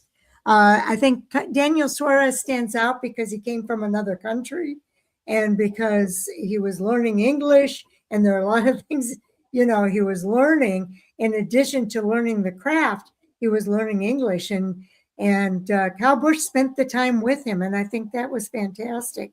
But he did that for a lot of drivers, will tell you. He spent time with them. Go ahead and. Well, and you were talking about that video, with the fan, and I want to say Martinsville. I might be wrong, coming out of Martinsville, but that was kind of in the peak of his heyday of, for whatever reason, winning, dominating, some antics on or off track. People didn't like him. I'll use that phrase. But when you really look at some of these drivers, who they are off or away from the track, Dale Earnhardt kept his all private. I mean, he very specifically he said, hey, I will do this for you, but you don't tell nobody. This day and age, social media is a little bit more, but Joey Logano, and off the top of my head, I cannot think of his foundation. I know some of it's food packaging and whatnot. Right. But yeah, that incident with Kyle Busch, again, and I don't remember what kind of day he had at the track, but just being that kind of person, you don't get to see that and realize that because you're like, I don't like what he did on the track. He beat my favorite driver, Denny Hamlin, same thing. And that we don't the same thing. He had a lot of humanitarian things. Yeah, but he wasn't disliked on the track as much as some of the others I was naming. Now, yeah. Second chance for kids. That's the one for Logano. Okay, thank you. All right. Jamie filling in for All Sports All Day. Thank you, Jamie. But yeah, of just that, and I know the bundle for joy certainly has been a very prevalent with the Busch family. And I know there too, go back to what Kurt said, talked with RCR as far as Brexton. Okay, you're reserving the number for him, but don't make him feel like he has to. Let him develop. I thought that was huge. And Kurt said that. Good for him. Yeah, because they said they were retiring the number, and I don't know whether it was a joke or there was a legitimate contract, but that was a thing. You remember they signed a contract with him when he was practically born. Well, right, yeah, even go back that far, right? But Kurt was basically saying, hey, you're not going to force something on him. You're not going to use his name to make money. If he becomes a racer and wants to drive for you, so be it. But it's not going to be, and I'm sure RCR had no intention of it. Kurt. Yeah. I thought that was huge. That's protecting a legacy. You know what I mean? Yes. And Brexton, it just broke your heart at that tribute, watching Brexton, care for his mother. I'm going to be in tears yet. But yeah, it's just, I feel for the family deeply. And I know I'm not alone. There were a couple when it came to the kids as well. Owen Larson Owen Larson's son that stepped up and gave him a hug, and then Clint Boyer's Cash, I guess sent a message to him and said same thing of, I got your back, I'm here for you. Yes. I think it just tells you the kind of village that the NASCAR community is. And it's something that, will be heavy, I think, in a lot of people's hearts for a long time. I've had a lot of frustrations with Kyle Busch over the years. Right, but I like where he ended up. I like the person that he was, after when he had his family, and the person that he became. I like that person. And I think if you go through history, and from where I started, Darrell Waltrip, Cale Yarbrough, Dale Earnhardt, Jeff Gordon, that winning, and Jimmy Johnson, they all went through that. Kyle was in that spot where people were rooting for him. They wanted him to get back to winning once in a while, not necessarily every week, but they all go through that. Even as a popular driver, you just, I guess, got tired of seeing somebody win or dominate. Yes, But that's what makes NASCAR the sport it is. it is. And we really didn't get a chance to comment at all about it. In a way, I'm kind of glad because it gave me a chance to kind of process everything. Everything was so surreal Exactly. in the beginning that it was really hard to really put everything into words because I think a lot of us were just stunned. Okay, moving on here on our list of topics. The Ryan Preece appeal decision, they upheld the penalty. So let's see, NASCAR has the badass marketing thing. How about KFB Award of the Year? Yeah. That's an another good one. absolutely another interesting one. Yeah. I do think that NASCAR is working on something. And I'm sure that they're working with the family to make sure that the family is okay with whatever they do. So I do think that there will be something. What that's going to be, I don't know. But you've given some nice suggestions here, Yep. Jamie.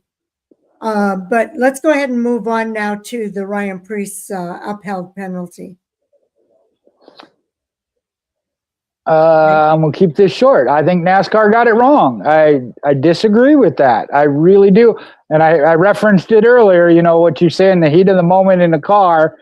Of his statement was, "I'm done with him." To me, that meant I'm not going to give him a break. It didn't say I was going to go wreck him. I think they got it wrong. I really do. I disagree with that. What do you think, Jamie? Tell us your thought about the upholding of the penalty. I disagreed too, he said. So he's in agreement with you. I feel for Ryan Preece. Ryan Preece felt that he was done wrong, and he didn't go out and say, "I'm going to go out and take him out of this race" or anything like that. He said, "I'm not going to give him a break." And I'm because done with him. Yeah. He felt that he had not been given a break by Gibbs. So he said, "I'm not giving him a break." And how many times do we hear drivers say, a lot of times we hear drivers say, "I'm going to race you the way you race me." I don't think what he said was any different than that comment. If you race me that way, I'm going to race you that way back. So if that's wrong, then saying, "I'm going to race you the way you race me" has to be wrong too. And I just don't see it that way. Yeah. You making notes? Yep. I was responding there. Jamie said that the appeals panel got it wrong. And I agree. And I was just going to say that I'm in favor of the cutting back on track retaliation. We talk about the right hook, and I mean, if you say you're going to go hit somebody and take them out, and then something happens, yeah, NASCAR has to act. But like I said, they're just said, "Hey, I'm done with that guy." That could mean a variety of things. That means I'm not going to ride home with them. That I'm not going to buy him lunch no more. I mean, Right. It could there was no, I am taking him out type comment. Well, Jamie brings up an interesting thought that I had not occurred to me. Tinfoil hat folks might think that the penalty was NASCAR manipulating the points. God, I hope not. Yeah. I know. Running. Well, but that goes back to somebody else had the comment of Gibbs being a golden boy. I don't get into all that of that. Yeah. What would NASCAR gain by taking Preece down in points? That's my question. What would NASCAR's gain be by that? That's why I don't understand why they think it is. My feeling at the time, and I don't know if I'm still standing by this or not, I would like to think it's not this, but I think Mama intervened. You were spun up that night. I do recall that. Yes. I think Mama made a phone call. And I think that's why he was given the penalty. But I don't know that for a fact. It's just a feeling that I have. So don't take that to the street. It's just a feeling on my part. That is funny, Sharon. I call him Ty Bibbs for that reason. Right. Yeah. That's funny you say that, though, against, what's her name, Heather Gibbs. My conversation I was having while watching the race and not catching all of it was with somebody about women's intuition about other women. So I was like, really? That just played into all that. And I was like, really? Women's intuition. Well, Jamie says, though, that was my very first thought, too. And even if that's the case, I would not dispute that. My hope would be that NASCAR would not be. Really hope. And I've heard it, against at the time of Hendrick Motorsports. Oh, they play favors to them. Rick Hendrick made a call, or Chase Elliott is a fan. And there were times where I felt like maybe Chase Elliott did get a little, but I did not see it or feel it was to the point where I would say, NASCAR, you got to stop. Yeah. No, there were a couple where, did I believe it? No, but I said that is the type of situation that would feed those people that are standing up and screaming. Yeah. Yeah. The example. And I could be totally off base. It's just like I said, that feeling. But go ahead, Jay. The example, one of the ones where I felt like Chase Elliott kind of got away with it was the middle finger, and he didn't get fined, but other people had gotten fined. That was one where I was like, okay, they said it wasn't on national TV or whatever their reason was, which I could stand behind. I said, but that is what feeds into this, your image of showing favoritism. Yeah, I remember Joey Logano a few years back, his dad getting in a fight. And I think he realized he has to stop and let Joe handle things himself. He got suspended. What's his name? Tom Logano. Yeah. Yep. They took away his hard card. I don't remember for how long. Yep.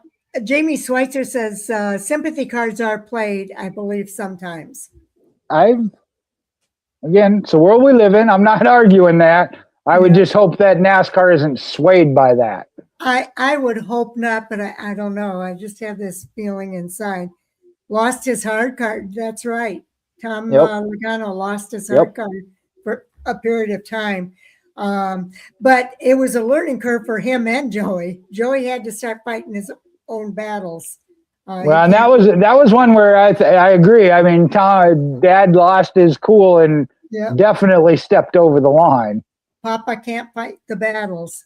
So, and Joey Logano did start standing up for himself at that point.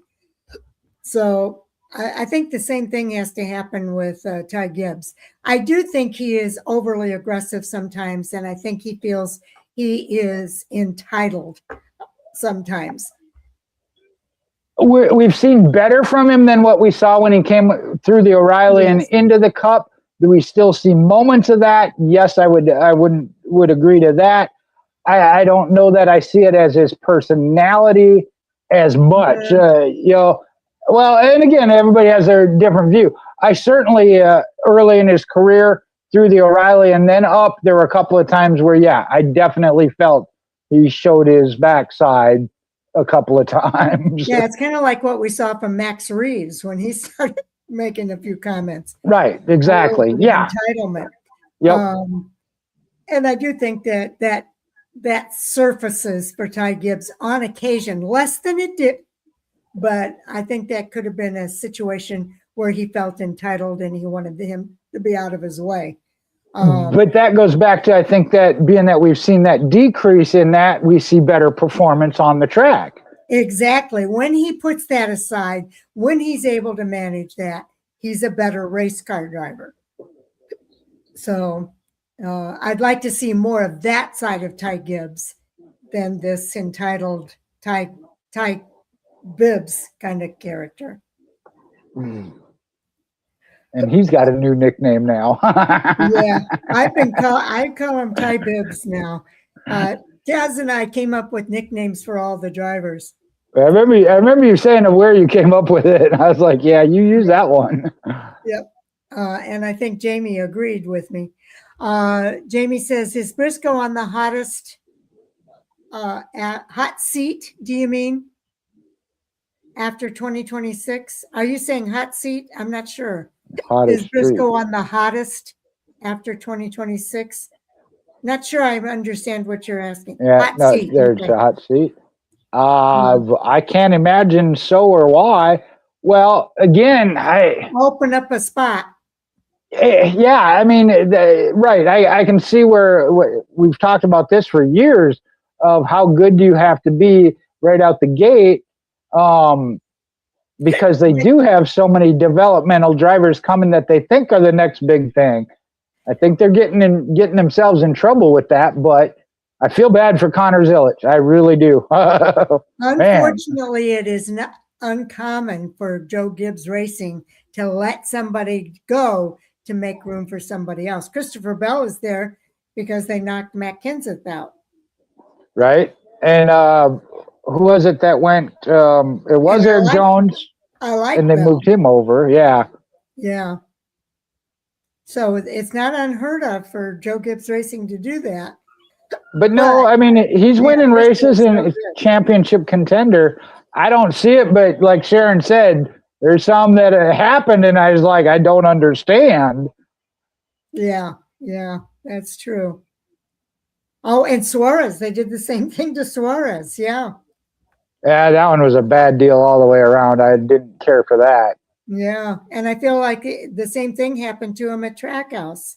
Jamie, why you always got to fire me up right as we wrap up the show, and I'm going to try and go to bed. You get me all fired up. Okay, let me look one more time. Anything more you want to say on the appeal decision? I think we got that. RFK is committed to 3 cars for the 2027 season. Sharon, I was going to ask a question. Did you intentionally skip Corey Haim in 2311? Did I skip it? Yeah, you went from Bush's legacy. I know he wants to talk about that too. I'm sorry, I didn't mean to skip it. Corey Haim set for the 2027 bid with 23XI or 2311. Yes, I'm happy that they finally have secured him a spot. And the rumor is Herbst going over to Legacy Motorsports. I hope this is not the end for Riley Herbst. Go ahead. I really thought maybe you did skip it because I had threatened to have to get beeped again. Where was your brain? What have you been waiting for? Why was this not already done? I mean, come on.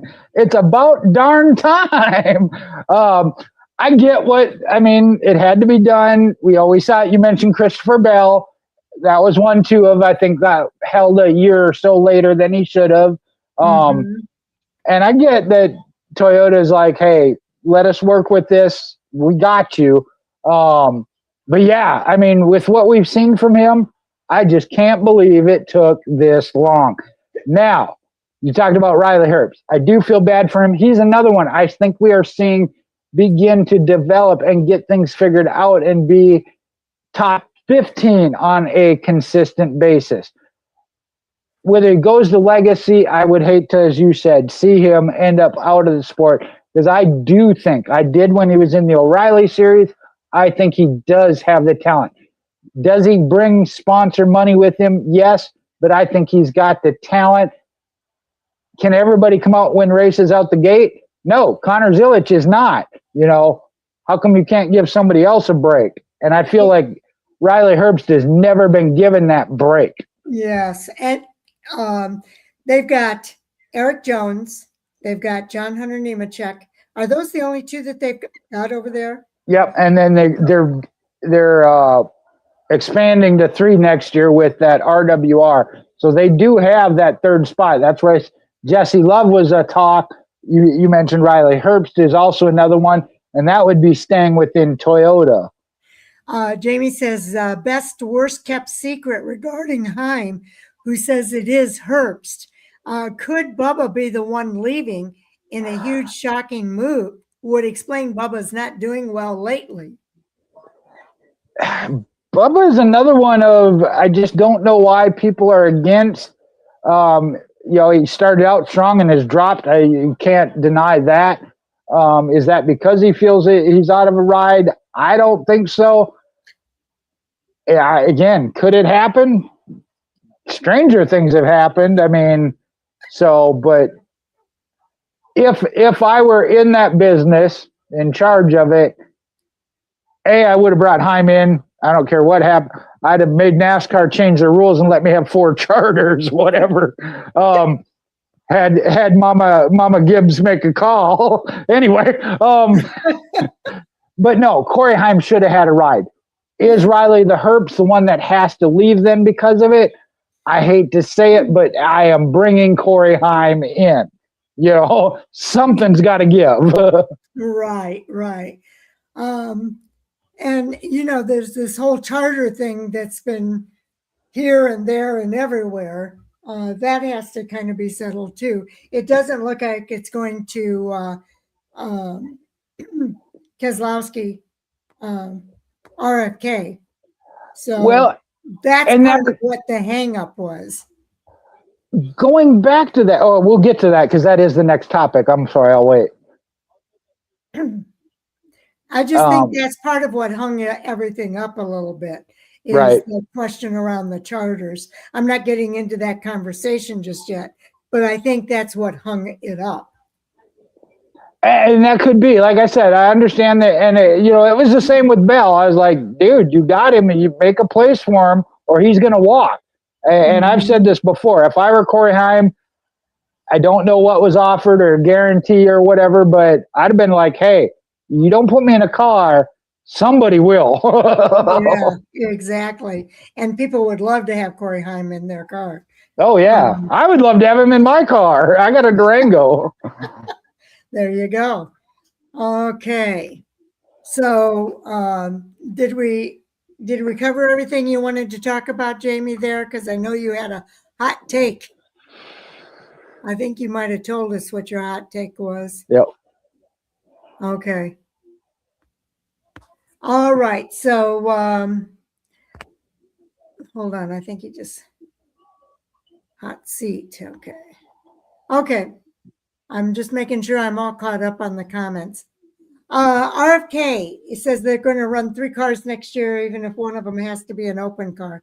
Rumor is Haas may be selling their sole charter. If so, RFK would like to have it. Yeah, I thought you had, but I just wanted to make sure. He says I told it already. Okay. Rumor is Haas may be selling their sole charter. Is that where okay? I had heard that they may buy one, and that's where I went back to Hayek, but they just re-signed Ricky Stenhouse. So I was like, well, that takes that away. The other would be if RWR finally sold their final one and got out. But why would Haas sell their charter? They've got Cole Custer in that car. What are they saying? That Cole Custer's going to leave? Do you really want me to answer that question, Sharon? Well, you can, because I know he's not doing well in the next year. Yeah, I was going to say. I know the writing's on the wall there. Haas was on its way out, redeemed itself by signing and partnering with Tony Stewart. That went south. They sold off all but one. They're not cut out for NASCAR Cup level. I hate to say it. Yeah, it's unfortunate. But they did move over to F1. Maybe it gives them a chance to really focus on that. And that's been a separate rumor. Yeah, the focus of being, and their O'Reilly series, seems to be doing really good. Maybe they become like JRM of a developmental and just don't carry the load at. Now the thing there is it would be lose a Chevy team to a Ford. Yeah. So who would they affiliate with to develop drivers for? They're with Chevy now because they switched from Ford to Chevy after the whole Haas factory or Stewart Haas. They had gone to Chevy, but again, are they getting what level of support? And again, I'm not saying they don't have the right and should if they're 10th on the list. And again, it goes back to that single car team. Even if you have an alliance, that is, you're getting part information and you're having to pay for it. You know, we talked about the $800 million of what they're saying Gabehart owes. That was because that's essentially he was giving them information that would be given in an alliance. Well, if it's not even a strong one. Honestly, it might be the best thing that could happen to Cole Custer is for him to be with a different team. Because as you mentioned, he's not in the best of equipment. It's a single car team. He's not getting the kind of support that other teams are getting. If he went to a different team and got the right kind of support, I could see him doing a lot better. Well, okay, but if they sell out, the charter goes to RFK, and they're going to use it for Priest, where does Custer go? I mean... Legacy Motor Club was, but then that leaves Riley Herbst out of the picture. And this goes back to y'all both are fired me up of this is why I don't agree with the charter system.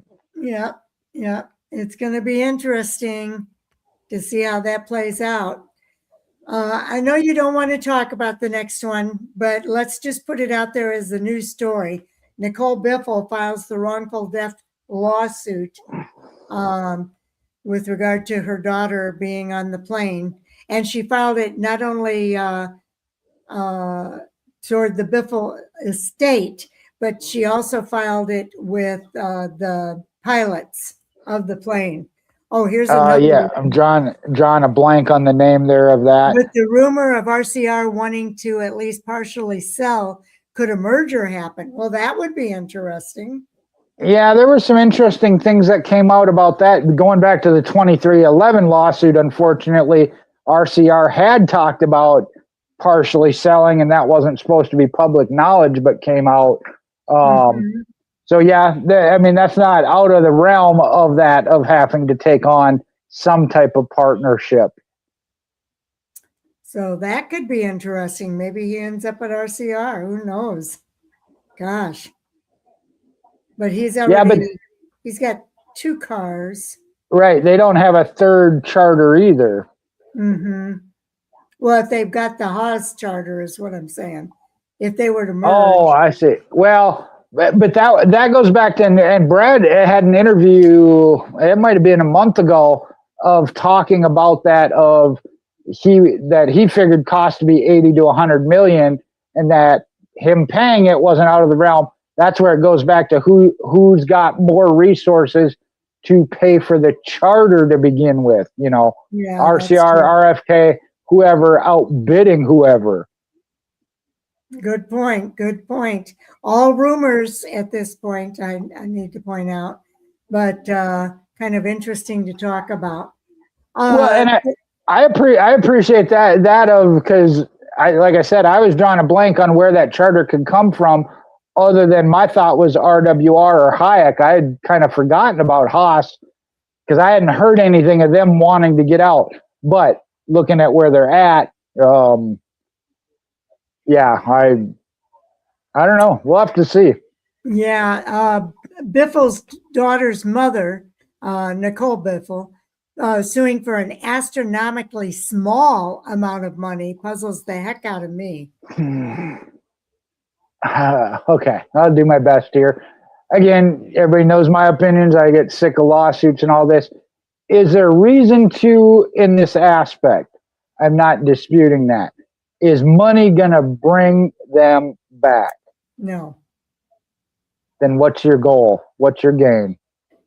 I mean, you know what I'm saying? Some small portion of the Biffle estate. Well, no, and I get that, and the pilots as well. And I get that, and if the pilots were wrong, and actually Dale Jr. came in with, Biffle may have been a little bit at fault for allowing different things.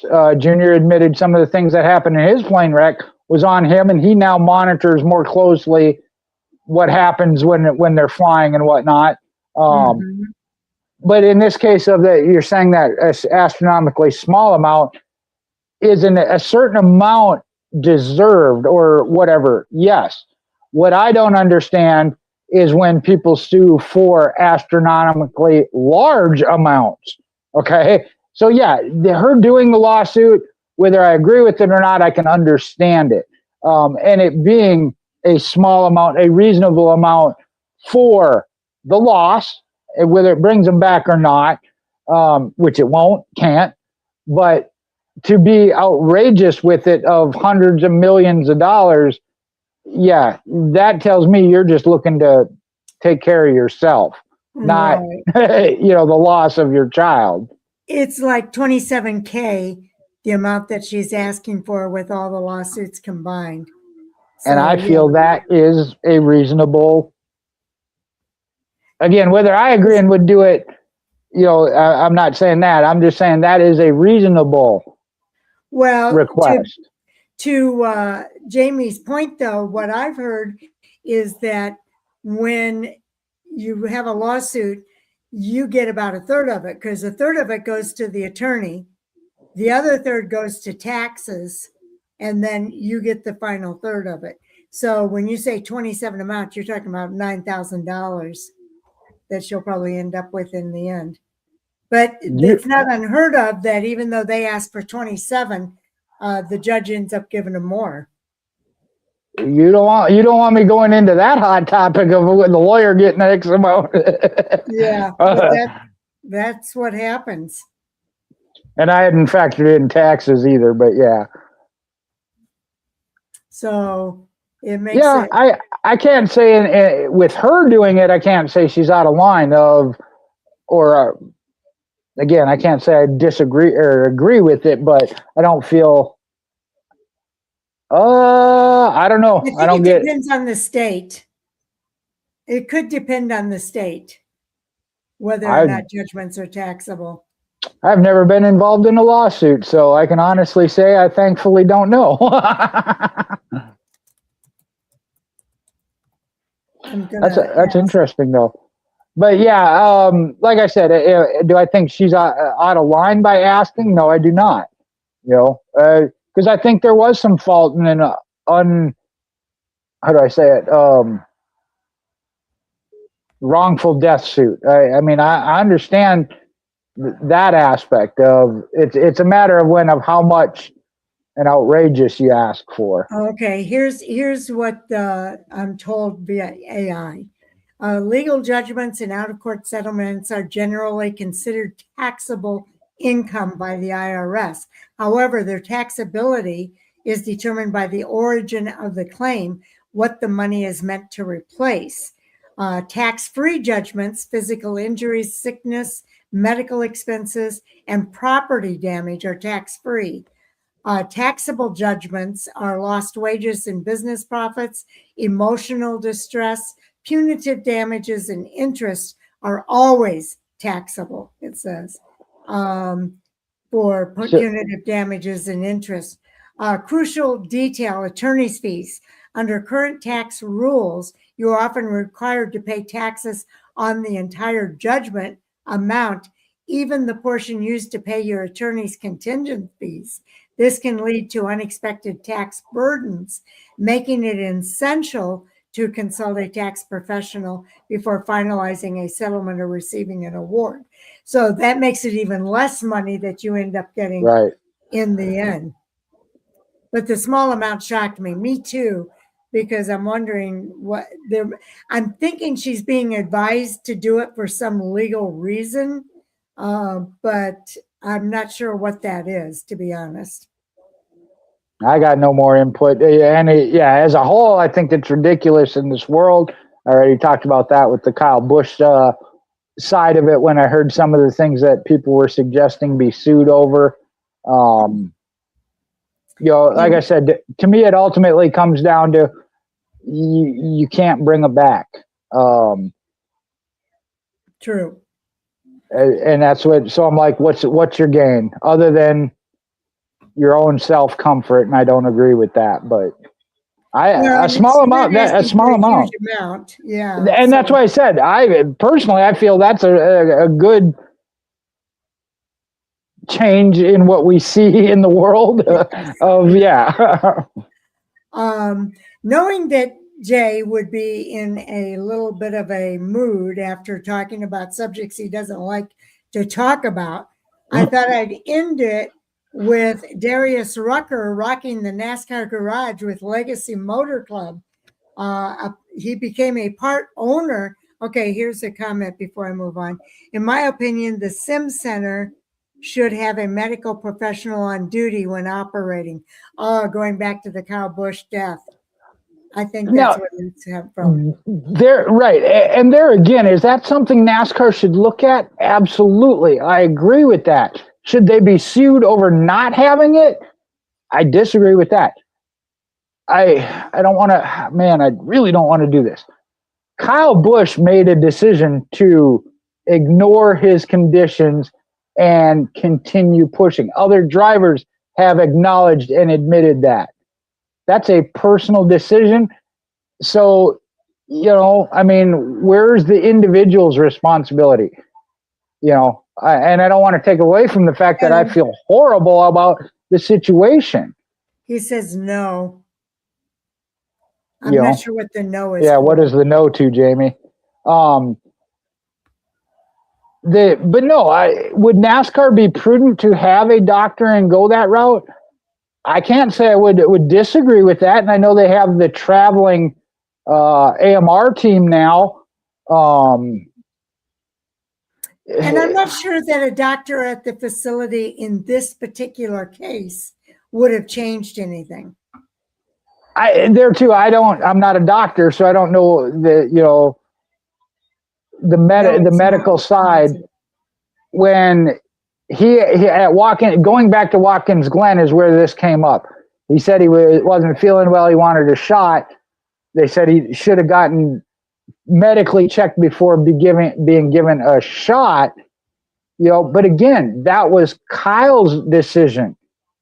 Right. How is that on NASCAR? How is that? Could they provide one and say, hey, come see a doctor before you do anything? Yes. Okay. But they're not liable or responsible. I mean, there again, that's like saying, hey, you shouldn't have let him in the car then because he didn't get this. I'm going to quit. I'm going to quit. It is interesting because I was fearful that it would end up being in these kind of conversations. And I think it's unfortunate because it kind of takes away from all the good things that he's done. Jamie says an extra blanket of legal and medical covering your butt is good for NASCAR in the future on site.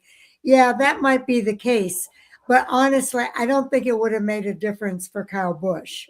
I think agreed. The sepsis had already taken hold. And once sepsis takes hold, that's very difficult. He would have needed antibiotics long before for it to make any difference for the sepsis, I think.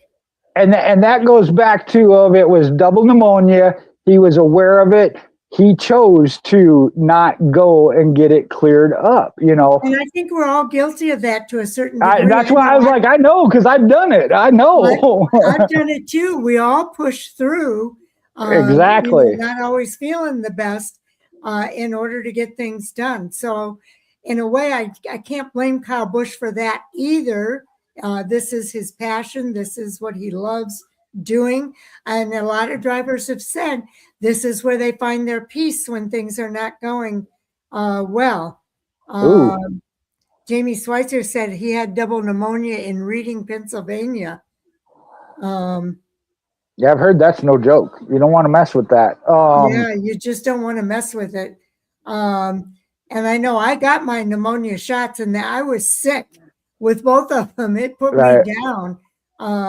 But hopefully I don't have to worry about it. I did the same thing with RSV because I know I have problems with my lungs.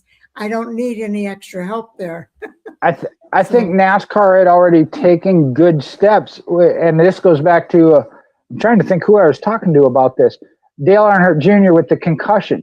It used to be you had to be in the car, you had to start the race or whatever, that they said, okay, we'll give a medical waiver. We won't hold you against you as far as your championship hopes. I mean, you're going to lose points, obviously, but we're not going to rule you out. It is still that driver's responsibility. And I think about Alex Bowman in the Vertigo. Yes. I mean, he made that decision. I don't feel well. I got to take the time away. Now, sponsors and other obligations? Are you still fearful of losing that or your ride? Yes, and I get that. But that's an individual decision then, Yeah. Going back, Sharon, I think you were going to kind of hit on it. What I don't want to see is all this become about lawsuits and Kyle's legacy really get shuffled aside and be tarnished. Honestly, that's where I fear. I'm fearful of that too. And I will say, I've had pneumonia myself. And I will tell you, they told me when I had the pneumonia that once you have pneumonia, it's much easier to get it again. And so you do have to be vigilant with it and make sure you're doing all you can to get the antibiotics as early as possible. But there's a danger with that too. You can get too many antibiotics to where right. There's always the counter side. Yeah, there's always that downside. So Jamie, I feel for you having had pneumonia because I've been there. And they call it walking pneumonia, but some people have pneumonia and don't realize they have it. I don't know how true that is. NASCAR has random drug testing in physicians too, don't they? Remember Tim Physicals. Richmond? Yeah, it says Tim Titchman, but it's supposed to be Tim Richmond. That's why I was laughing. I was like, yeah, there we go. Richmond, yeah. He said, yes, that's true. You can get it again easier. Yes, they said it's much easier to get it over and over again, that I would need to be very vigilant about it. And I don't know, they said he had it days to weeks.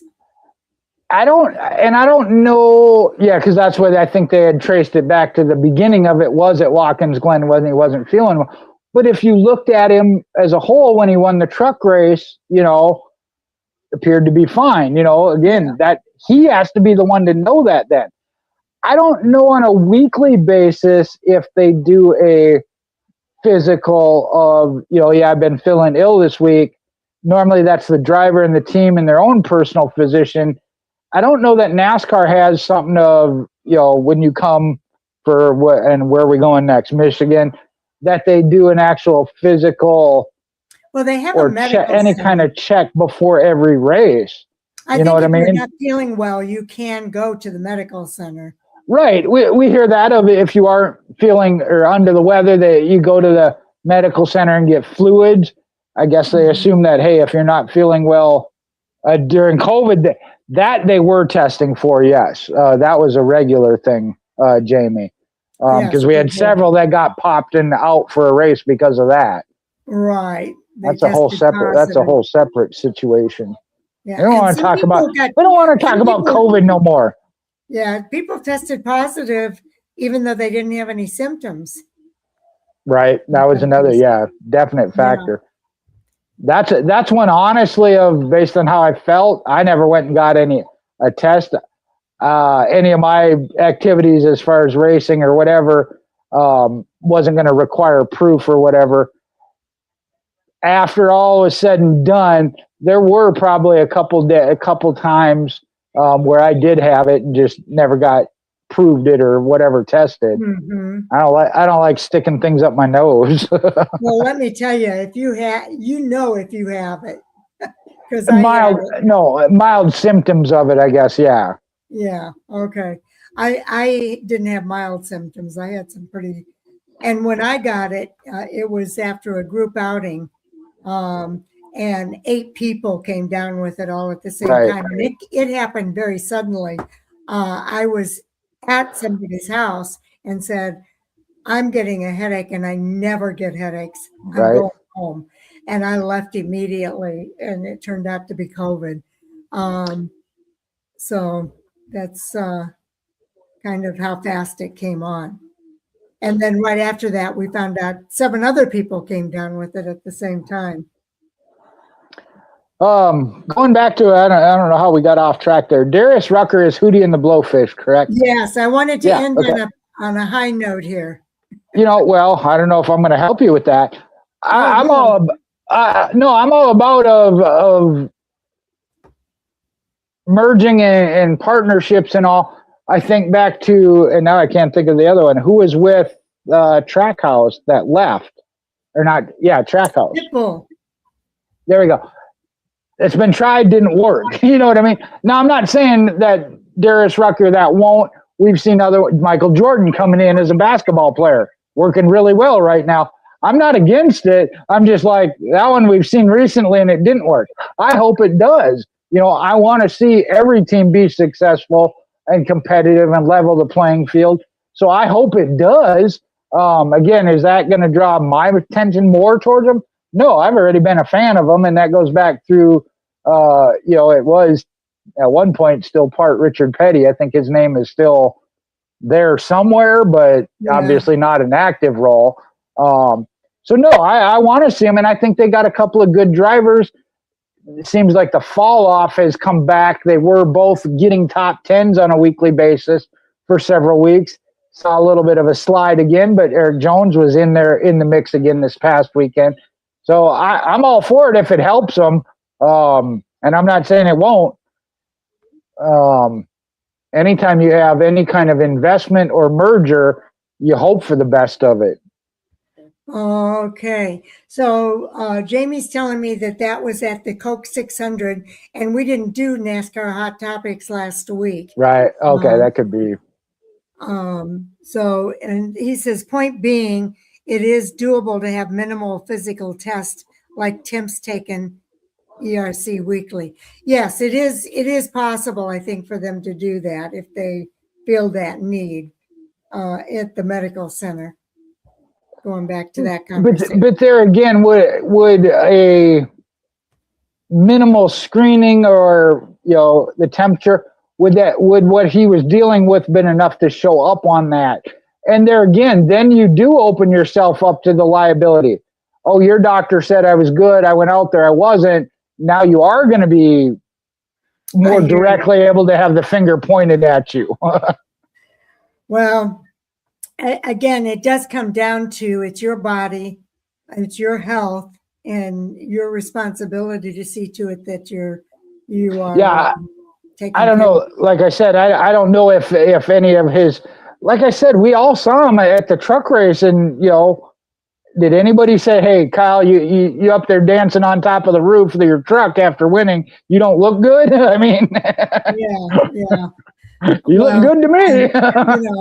That was kind of amazing too, listening to him talking about you never know when your last race is after he won that race. Yeah. And then hearing that afterwards was just heartbreaking as well.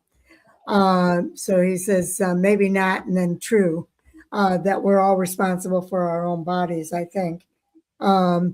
It was his responsibility, yes. And again, I go back to, could NASCAR implement something to provide or have something on site? Yes. Do I think it is their responsibility and whatnot? No. I mean, because I get fired up about this. I'm sorry. Their responsibility, meaning the medical center. Right. Or the NASCAR, the facility, whatever. But individual responsibility has to come into play at some point. Mm-hmm. I mean, when we were talking about this, because somebody that's not a big race fan or has only been recent, I went back to talking about, the old days, Ricky Rudd taping his eyes open, I'm like, that was not smart. NASCAR should not have allowed that, but, that's what they did back then. Yeah. Well, and Jamie's reminding us too, there are waivers that are signed as well that they can't hold them responsible. I'm sure that there's a waiver there. Oh yeah, see, man, y'all don't want to start this. Tony Stewart in that track up in New York. Oh man, I know. We better say goodnight, Sharon. Well, I don't want to go back to that at all. Ooh, you would have taken me off the screen. I was I got really. That was while I was in Japan and talking with some non-racers. I was like, man, don't get me started. Yeah, it's pretty. That guy had some responsibility too, especially. That guy had a lot of responsibility. Yeah, what was later found out that definitely was on him. Okay, well, we'll just leave it at that. No, here, Sharon. Here's where these people that discussed it with me fired me up. oh, you can hear the car power up and the engine roar. I'm like, if you know anything about a sprint car, you know that's what you got to do. He was trying to drive away from him. Yes. He wasn't aiming for him. He was trying to power up and drive away from him. Yes. Jamie sees where we're headed here. It's time to call it a night. He Yeah. says, thanks, guys. We thank you as well, Jamie. You and Hunter and All Sports All Day. You guys are awesome. We appreciate having you guys. And I just want to say, tell your friends. I know I happened to talk to All Sports All Day offline. He says, I don't understand why more people aren't watching you guys. And so spread the word and help us get more viewers.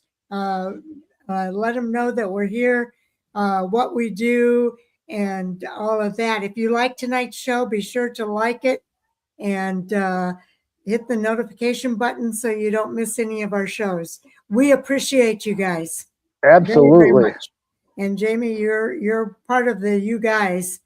I shall. Thank you, Jamie. We appreciate it. We're trying to grow the station. You guys are helping us to realize what our vision was for this show, which is to be an interactive show. So we truly do appreciate it. We can't be an interactive show without fans interacting with us. So thank you for helping us realize that vision. And with that, I do have a last monologue here, an outro. What a weekend it was in Nashville. The Truck Series, O'Reilly Series, and Cup Series all gave us plenty to discuss as the championship battles continue to take shape. Some drivers strengthened their title credentials. Others found themselves digging out of a hole, and several storylines will follow us well beyond the Music City. Now it's your turn. Who is the biggest winner of the weekend? Who is the biggest loser? And what story from Nashville do you think everyone will be talking about this week? Leave your thoughts in the comments below. And if you enjoyed this episode of Hot Topic Sound Off, be sure to like, subscribe, and turn on notifications so you never miss our NASCAR coverage. Thanks for watching Hot Topic Sound Off, episode 2617. Until the next time, enjoy the racing, stay safe, and we'll see you right back here for Hot Topic Sound Off next Monday night at 8:15 p.m. Central Time. Thank you. Good night.